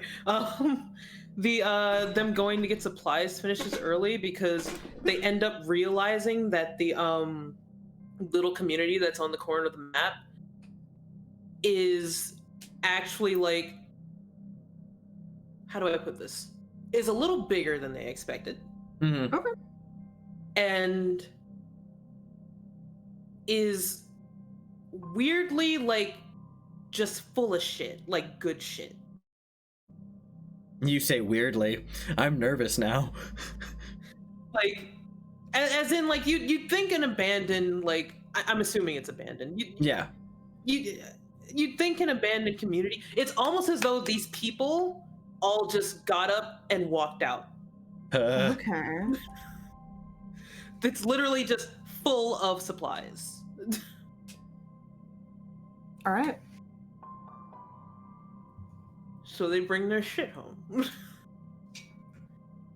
Now, oh man, I just introduced something where I'm just kind of like, I kind of want to hop on that, but I've been like thinking about this other thing for like a while now. So the caravan project finished early. I'm gonna mark her out. Just got some food. I don't think like, and you know, and here's what I'll say. Just I think this makes the most sense. By the way, it's we don't have food in abundance yet. I think you know, give and take, but like it's now like it's It's working so far. We got the route and the caravan. We have an active route towards food. Yeah. You know. Okay. Yeah. So continue with what you were doing.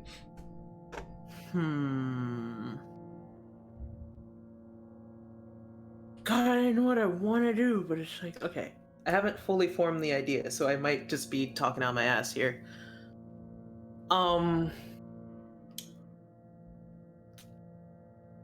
So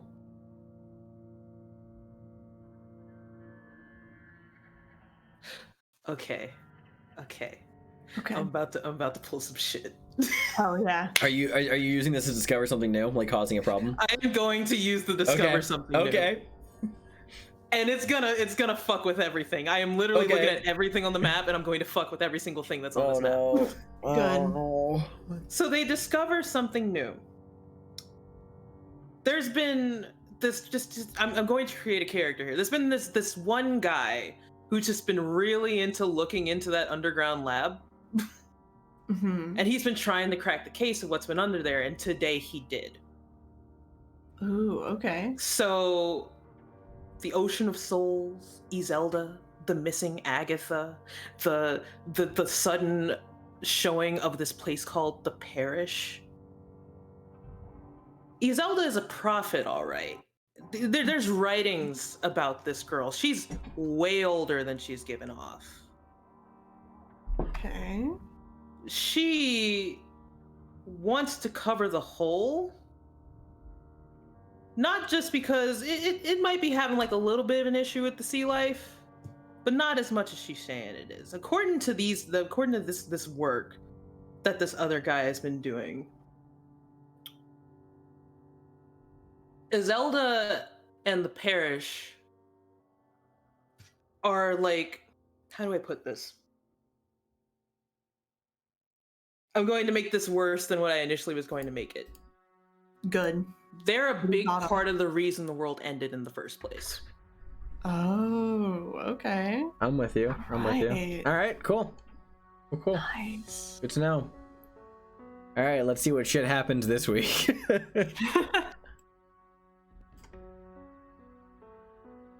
Our crops are done at least. Our crops are done. That's probably gonna get fucked in like 2 seconds though.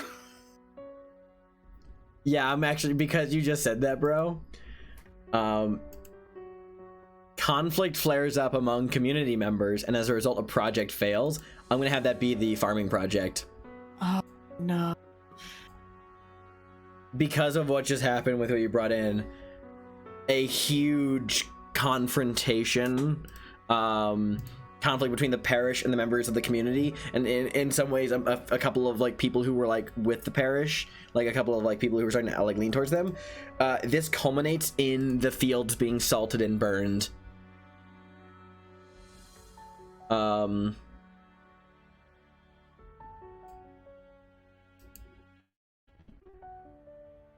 that project fails. I'll erase it then. Goodbye, crops. Goodbye, crops. There we are. Did we reduce the Well of Souls project counter by 1? Yes, we did. I was debating between the two, but I was like, no, I'm gonna have the fields burn. I'm gonna have the fields burn. Yeah. All right. I am going to.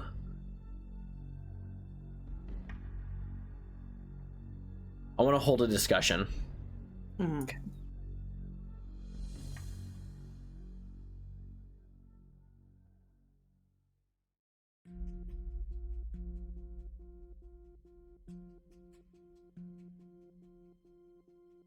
How do I phrase this?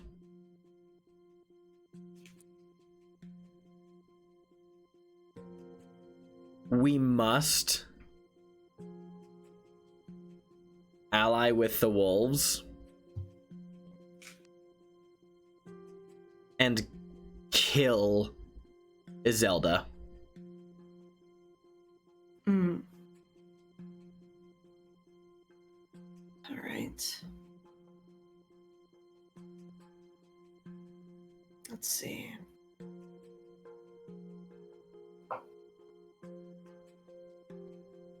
Aligning with the past has brought us nothing but pain and uncertainty.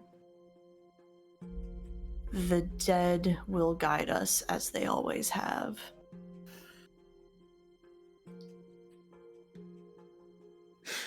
Motherfucking burn the child.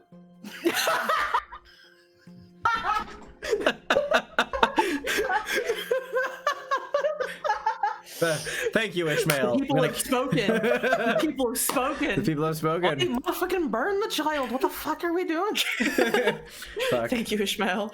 All It is right. you're Ishmael now. Sorry, you've been assigned. All right. Wait, the well counter went down by 1? Yes? It did. It Okay. did. It was at 3, and now Cool. it's at 2. All right, Alice. All right. What fucking shit's gonna happen now? Draw 1.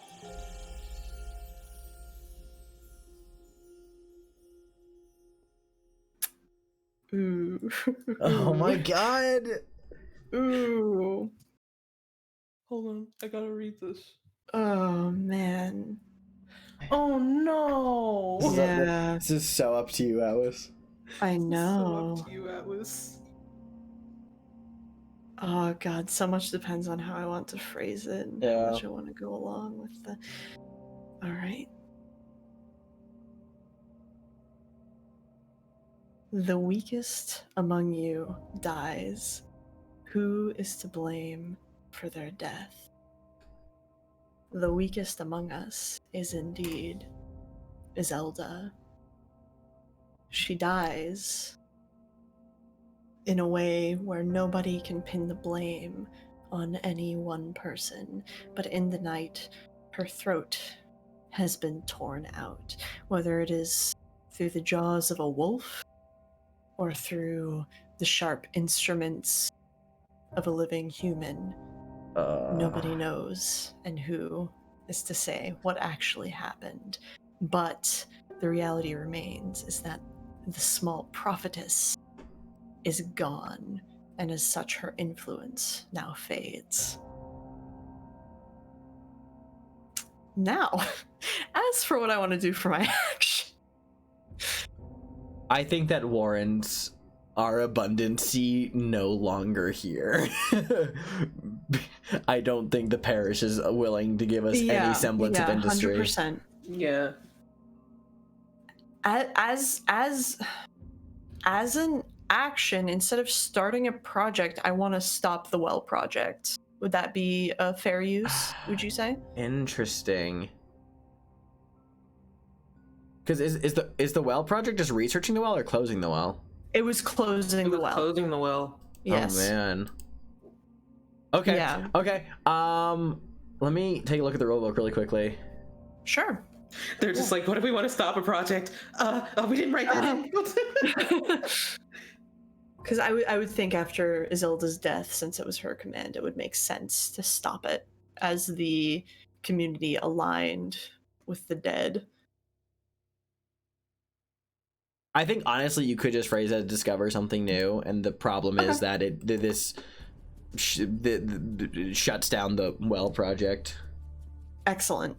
In that Um, case, the well remains open. Cool. All right, brother Dingleberry. I'm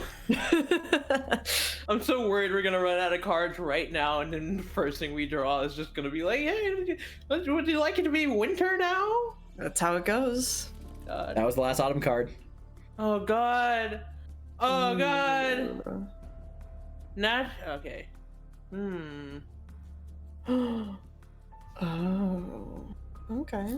Oh no. What do we currently have in abundance? Nothing. We are out of Nothing. abundances. So I literally cannot even do that one, even if I wanted to. We are Okay. out. The community is in dire straits right now, dude. Yeah, you focus on a natural disaster strikes the area.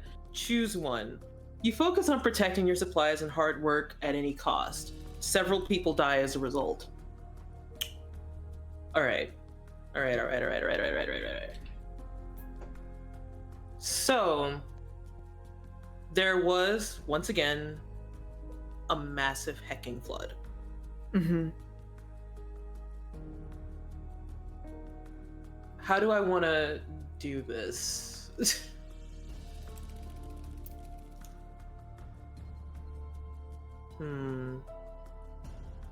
So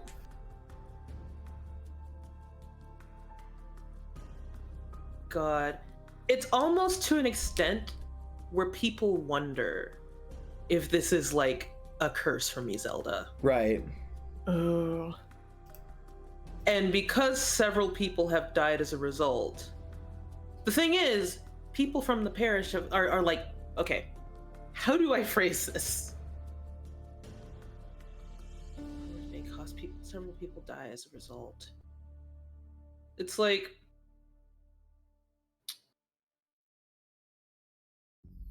people. How do I put this?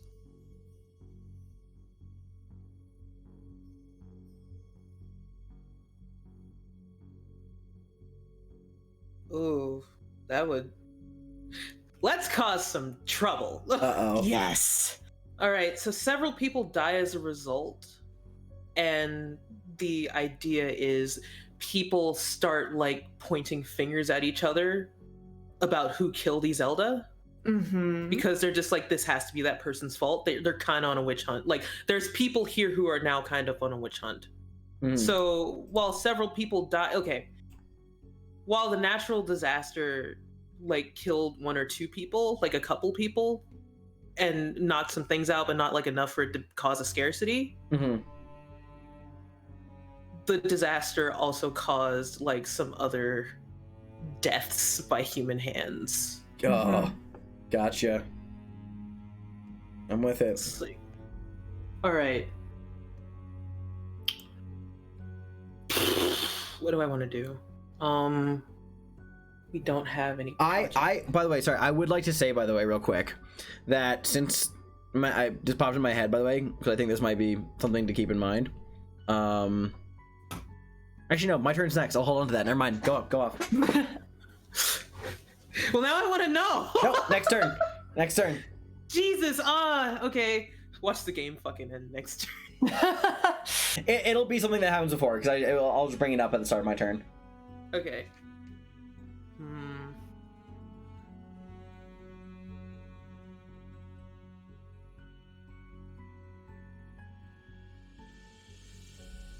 All right. I'm either gonna start a project or hold a discussion. Keep in I'm mind worried that, about starting a project. Next session, next draw could be our last. Exactly. We'll see. All right.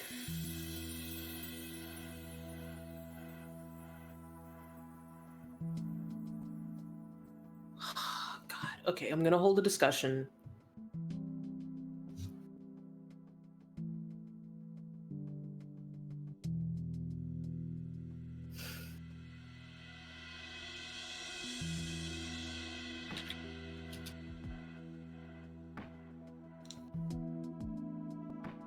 Okay. This isn't contentious at all, but it's just like a thing that I feel like the people need to be talking about.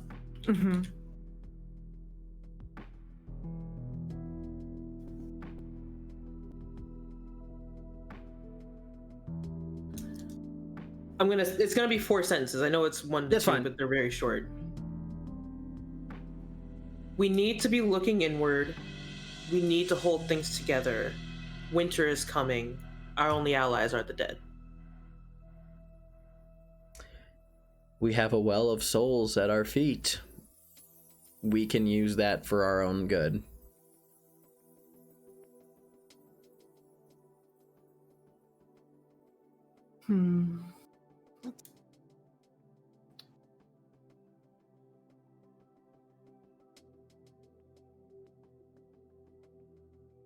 Just trying to figure out how to phrase this.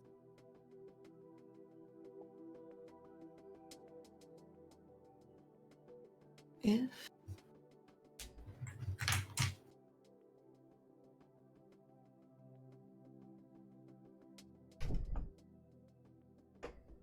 we can no longer trust the living. Right on. I'm going to motion, by the way, that we now list our soul abundance right now as souls. We have We have an abundance of souls. All right. we have an abundance of souls. I'll do like a little flame thing. Yeah. All right, my turn, lads. First card of winter. Here we go. Okay. You see a good omen. What is it?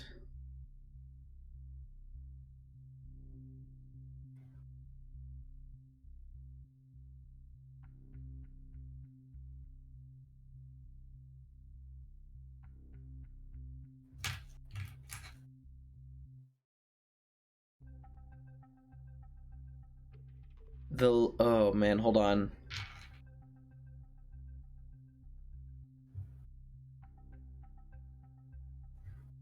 The clouds break on a stormy winter morning, shining on the fields to the south. A beautiful, God rays that strike the rocky cliffside hills and fields. That may or may not illuminate some shapes. But it is beautiful, not ominous. Mm-hmm.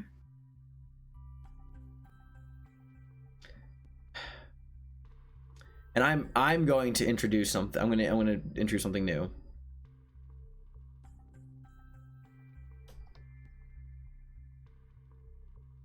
Four singing obelisks emerge on the fields to the south.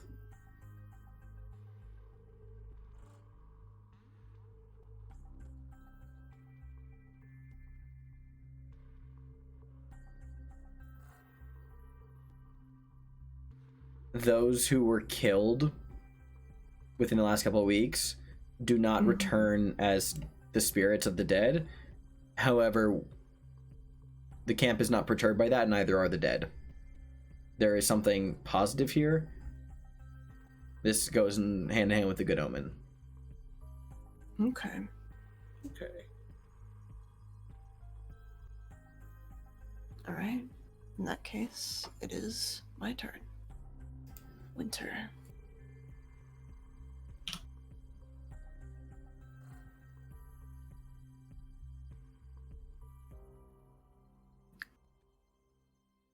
We don't actually have any projects in motion right now. In which case, Since it's- I'd go with the top one because Yeah, it's I'd go with the top impossible one. for a project to fail. yeah. Now is the time to conserve energy and resources. If we had a project, it would fail and we would gain abundance. Since we don't have a project, I would say that we gain an abundance. And I'm going to say that that abundance is that the sea once more springs to life.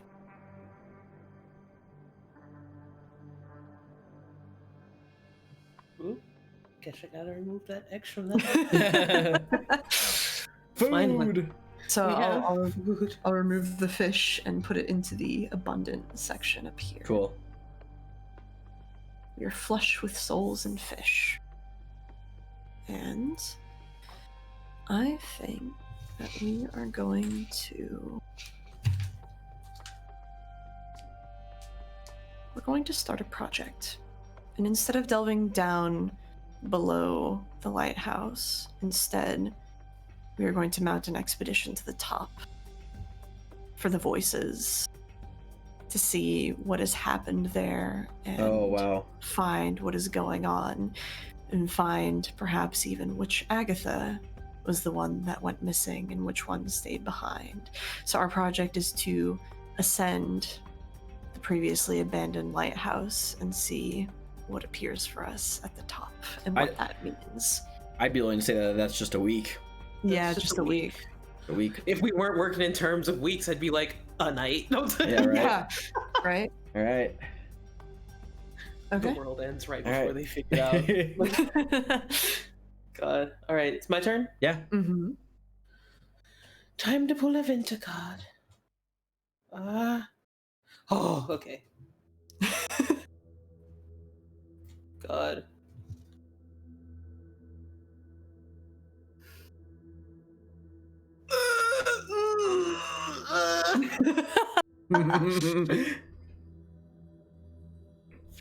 Winter is harsh and desperation gives rise to fear-mongering.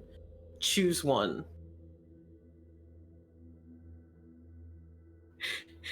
God, I just want to be a little bitch, though. Mm-hmm. It's up to you. Either one you choose will be interesting.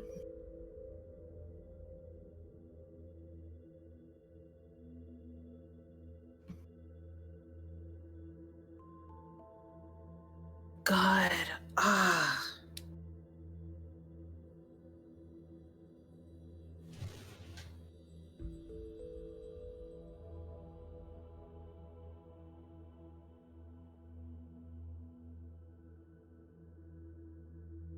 I'm trying to think about what people would be doing at this point. Yeah. Because I think they'd be readying to do the second one, but I don't know if they would do it right now. Mm-hmm.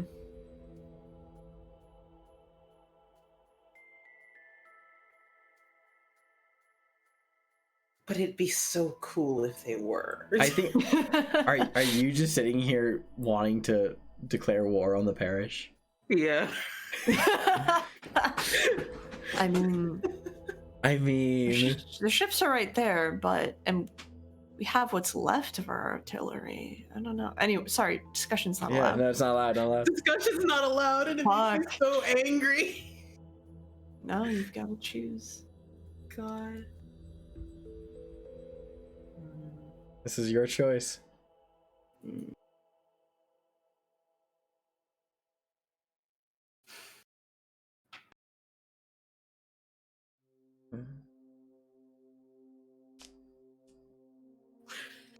Can I make it a Cold War? That's the war. That's still a war. I mean, yeah. I mean, it'll probably dictate the terms of your project. And why? Wait, we can't. No, there's no discussion. No, you can't. Well, we've discussed. I was asking. Yeah. It's still a rule question. Yeah. That's why I was asking. It's literally up to you. Like, okay, so here's what I'm gonna do. Here's what I'm gonna do. So, because I was probably just gonna do this anyway, it's gonna be the same, like, no matter what I do. Instead of starting a big bloody all-out bash right now because they took our artillery, there's actually a group of people who are silently, like, passing notes between each other and, like, doing this espionage shit. Fuck yeah. Who are trying to start a cold war with the parish. They intend to try to have their boat non-functional in 3 weeks. Ooh, I like that. Holy shit. I agree to those terms. So I will put a 3 here for the destruction.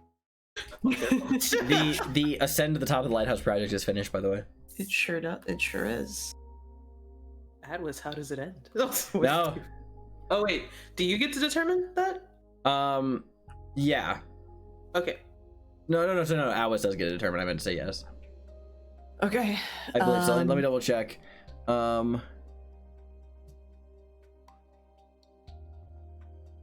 believe so.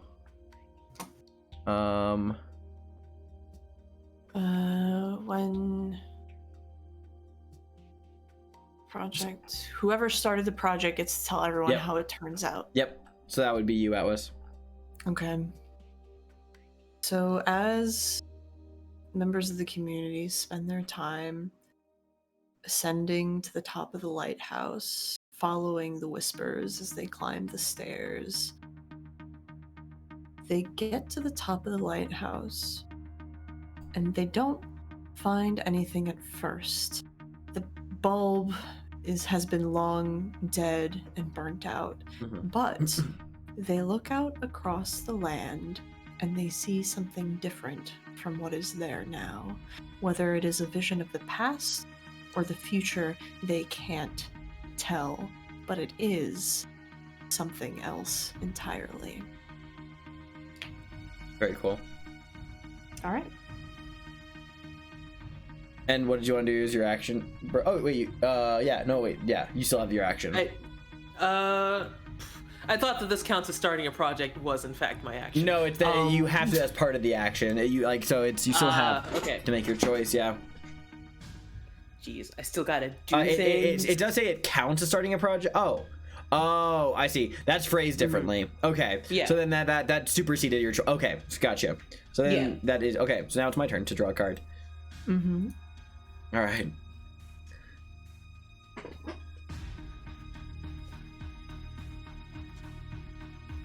Oh man.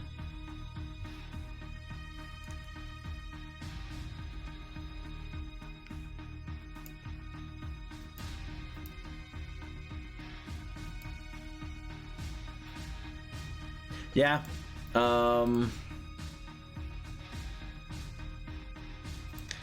Winter elements leave everybody cold, tired, and miserable. Project dice are not reduced this week. Okay. I am going to...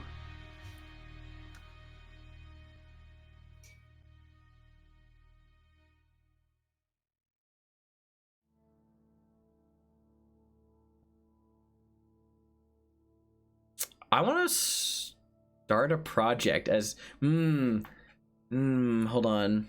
Yeah, no. I want to start a project, as ill-conceived as that may be. The community begins the process of transforming the lighthouse into a sacred temple. Okay.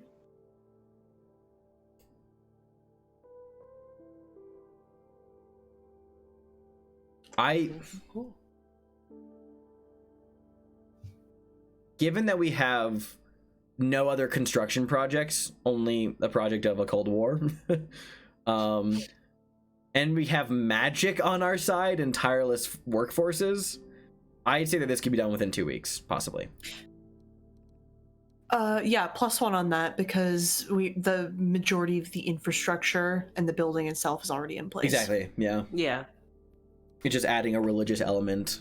We have a really strong, like, philosophical view on life and death in this community. We're making this bitch a religion. Oh, hell yeah. All right. Oh, man. That's it then. I get nervous every time we... Oh, my God. Oh my god.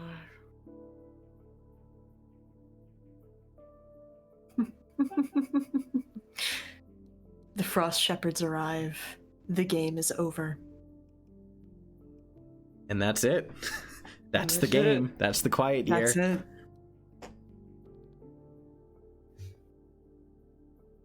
The story ends.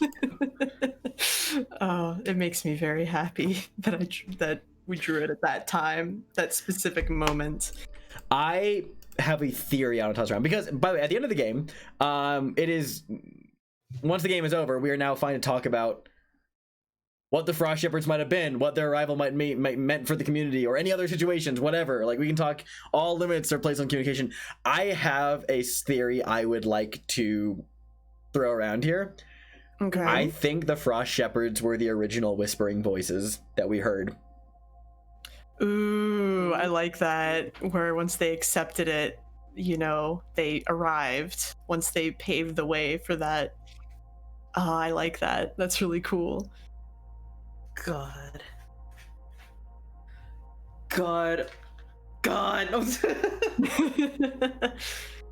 Which also begs the question, what do you think the jackals were? Oh, man. I don't know. Some kind of demons, maybe? Maybe. I don't know. I will admit I forgot about the jackals. Totally fair. God. So what did y'all think of the quiet year? It was really fun. I like that a lot. Yeah. I had fun. Yeah. Mm-hmm. It's a good time. I got to be the chaos demon for once. God, this entire game is just enabling chaos demon shenanigans, and I'm here for it.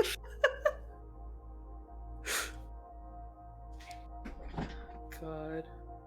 It's someone in chat's like, I could make a whole ass novel out of this. I mean, please do, and if you do, please send it to us because I'd be real fucking interested in what you have to say. There's a lot here. There's a lot. A capital lot. Capital A capital L. lot. Yeah. Mm-hmm. Okay, but I just imagined that the I almost said the frost giants. Holy shit, they're not frost giants. That the frost shepherds arrive, and they're like the original like whispering voices that were in the lighthouse, and they've been directing a lot of stuff like without like all this stuff, and like I'm just saying, war between like the parish thinks, oh, we have all our artillery and all our shit. Well, this small community is just like, we've literally like connected to the spirit realm. So what do you think the arrival of the frost shepherds meant for our community?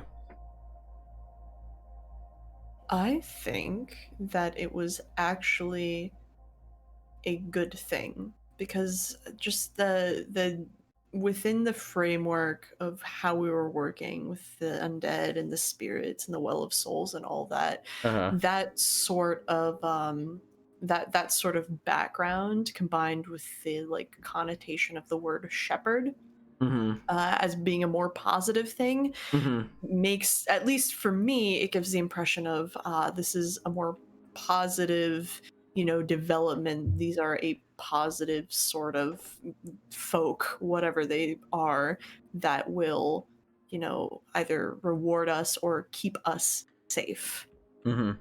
Yeah. It's like, I feel like our little community fought, sweat, and killed for like an entire year. Like things were just not going their way for like a really long time, and things really started to look up in winter, and I feel as though it's not really in the spirit of how things were going to say, oh yeah, and then the frost shepherds came and said fuck you, Unless it was all some clever cosmic trickery. It could have been like, by accepting what we had by the revelation of what's atop the lighthouse mixed with the well of souls and our devotion to it, we opened the way for something. It might not be good, but it might not be a big fuck you either, Obviously it's ambiguous, but like there are so many interesting possibilities of what could have happened.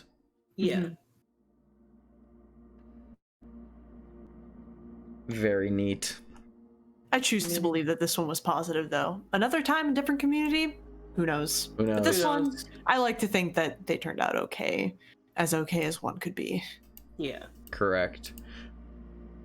So would y'all like me to read to you a sentence by sentence like transcript of the events of another game that took place before? Sure. Just so you can see how this differently ended up. This is from the Alexandrian.net, good RPG content over there. But I discovered this game through his blog, and I remember reading this. And so I'll just read down they wrote it sentence by sentence based on like the events. So our village was located in a valley. At sunrise and sunset, we all stopped and collectively meditated upon the passing of the days. Some among us even went so far as to worship the sun. Expeditions beyond the mountains to the west returned with members horribly burned by a bright light. Clearly they had found the place where the sun sets and been burned for their hubris. The sun sect grew. To the southeast there was a horrible pit, a bottomless black void. It was surrounded by skulls and strange runes. No one had placed them there. No one dared to touch them. One day a woman named Petra climbed naked out of the pit and came to the village. Other outsiders came who wore moons on their clothes. They were ostracized. Petra and another girl named Sybil convinced many young members of the village to enter the pit and learn its mysteries. They did not return. We reclaimed the mine to the southwest. Our supply of metal was abundant, but we discovered that those working at the site contracted a strange disease that made them incredibly pale. They were referred to by the slur of moon-facers, and this term was soon being used to also refer to those who wore the symbol of the moon. Around this time, a flood destroyed our food stores. Tensions grew between the sun sect and the followers of the moon. Faced with the persecution, Some of the followers of the moon assassinated 3 of the 4 elders who led our village. They then fled to the northern end of the valley, leaving the last remaining elder, a man named Jonas, in charge. Jonas was a member of the Sun Sect. He took control of the citizens' militia and reforged it as the Swords of Dawn. A few weeks later, foresters heard the voices of Petra and Sybil among the trees of the forest. Their words could not be understood, but they seemed filled with portent. A beam of purple energy shot out of the pit. The faces of the others who had gone down into the pit could be seen writhing within it. Petra herself emerged from the beam and declared herself a priestess of the moon. Jonas died in his bed, pale as if moon touched. The community was left leaderless. Elders could only be nominated by existing elders. Jonas had refrained from doing that, and now all the elders were dead. The Sun Sect moved into the power vacuum, and the Swords of Dawn enforced order.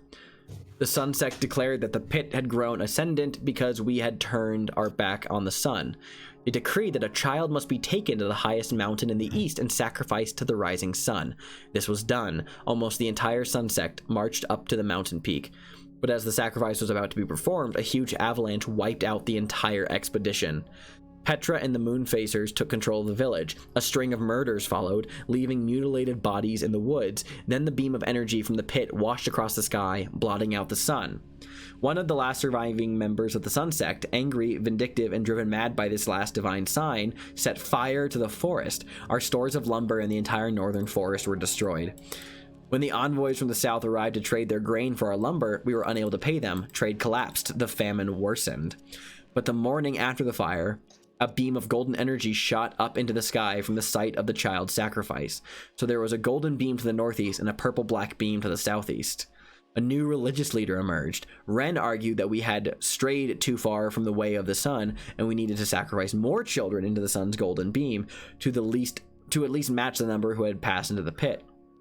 Ren led a pilgrimage up into the mountains, and they did in fact cast many children into the golden beam. The energy of the golden beam spread, blotting out the black dome that had shaded the valley and replacing it with a golden dome of sun-like light. Bright, but the light shone 24/7. Many in the village suffered from sleep deprivation as the eternal light shone on. The valley was then hit by a plague, which further decimated the population. Then a massive thunderstorm rolled in. It rained for days and days and days. The river flooded, wiping out our village and forcing the population to scatter into the hills, creating a number of small, scattered, niche communities. As the waters receded in the valley below, we saw in the burnt fields of the forest what we at first thought were new trees that grew rapidly with the blessing of the sun's eternal light. But what actually grew was strange, purple-pink growths that fruited large pear-shaped fruits that glowed with a bluish light. Strange Goliaths, of whose existence we had seen hints on our earlier expeditions, came from the west and settled among the strange trees, somehow feeding upon the growing fruits. An entire niche community vanished mysteriously overnight. When people from a neighboring community arrived, they found food still cooking over open fires. The only clue was the word relic scratched into the dirt. At the opposite end of the valley, it was discovered that the skulls and bones of the children sacrificed to the golden beam had appeared in the bone ring around the pit. The connection between the two beams raised metaphysical questions that our desperate community had no time to properly consider. A children's crusade led almost all of our remaining children back down to the floor of the valley. There they ate of the glowing fruits. Petra was badly beaten. She was forced into hiding, circulating from one family to another to hide her from the Sun Sect. One of these families, seemingly driven mad, killed and ate her. Other incidents of cannibalism forced the niche community into armed compounds that no longer spoke to each other. Strange changes were seen among the children eating of the purple pears. The Swords of Dawn marched on the mine to wipe out that source of the moon-face plague. As the mine burned, the Frost Shepherds arrived. Ooh, nice. Very That's cool. Yeah, so it kind of gives you a hint between our game and that game, like the kind of shit you can have different experiences with this game. Mm-hmm. But we just told a story here, and that is the end of that story. So, yeah. Goodbye story. Goodbye story. Au revoir. Left in mystery. And yeah. Mm-hmm. I think that's that about it for the for the Quiet Year. So yeah, if you want to buy it yourself, go do that. Just look up the Quiet Year. It's online. For sure. First this result. designer is good A+ shit. They have awesome stuff, and they have all sorts of like smaller RPGs that are really cool, and they have some free ones as well for you to look at. So I would definitely check it out. We are in no way sponsored, but we should be. No, God. Anyway. Thank you, Atlas. Thank you, bro, for joining me. Thank you, everybody else, for watching. And yeah, we'll see you guys later. Until then. Until then. Until then.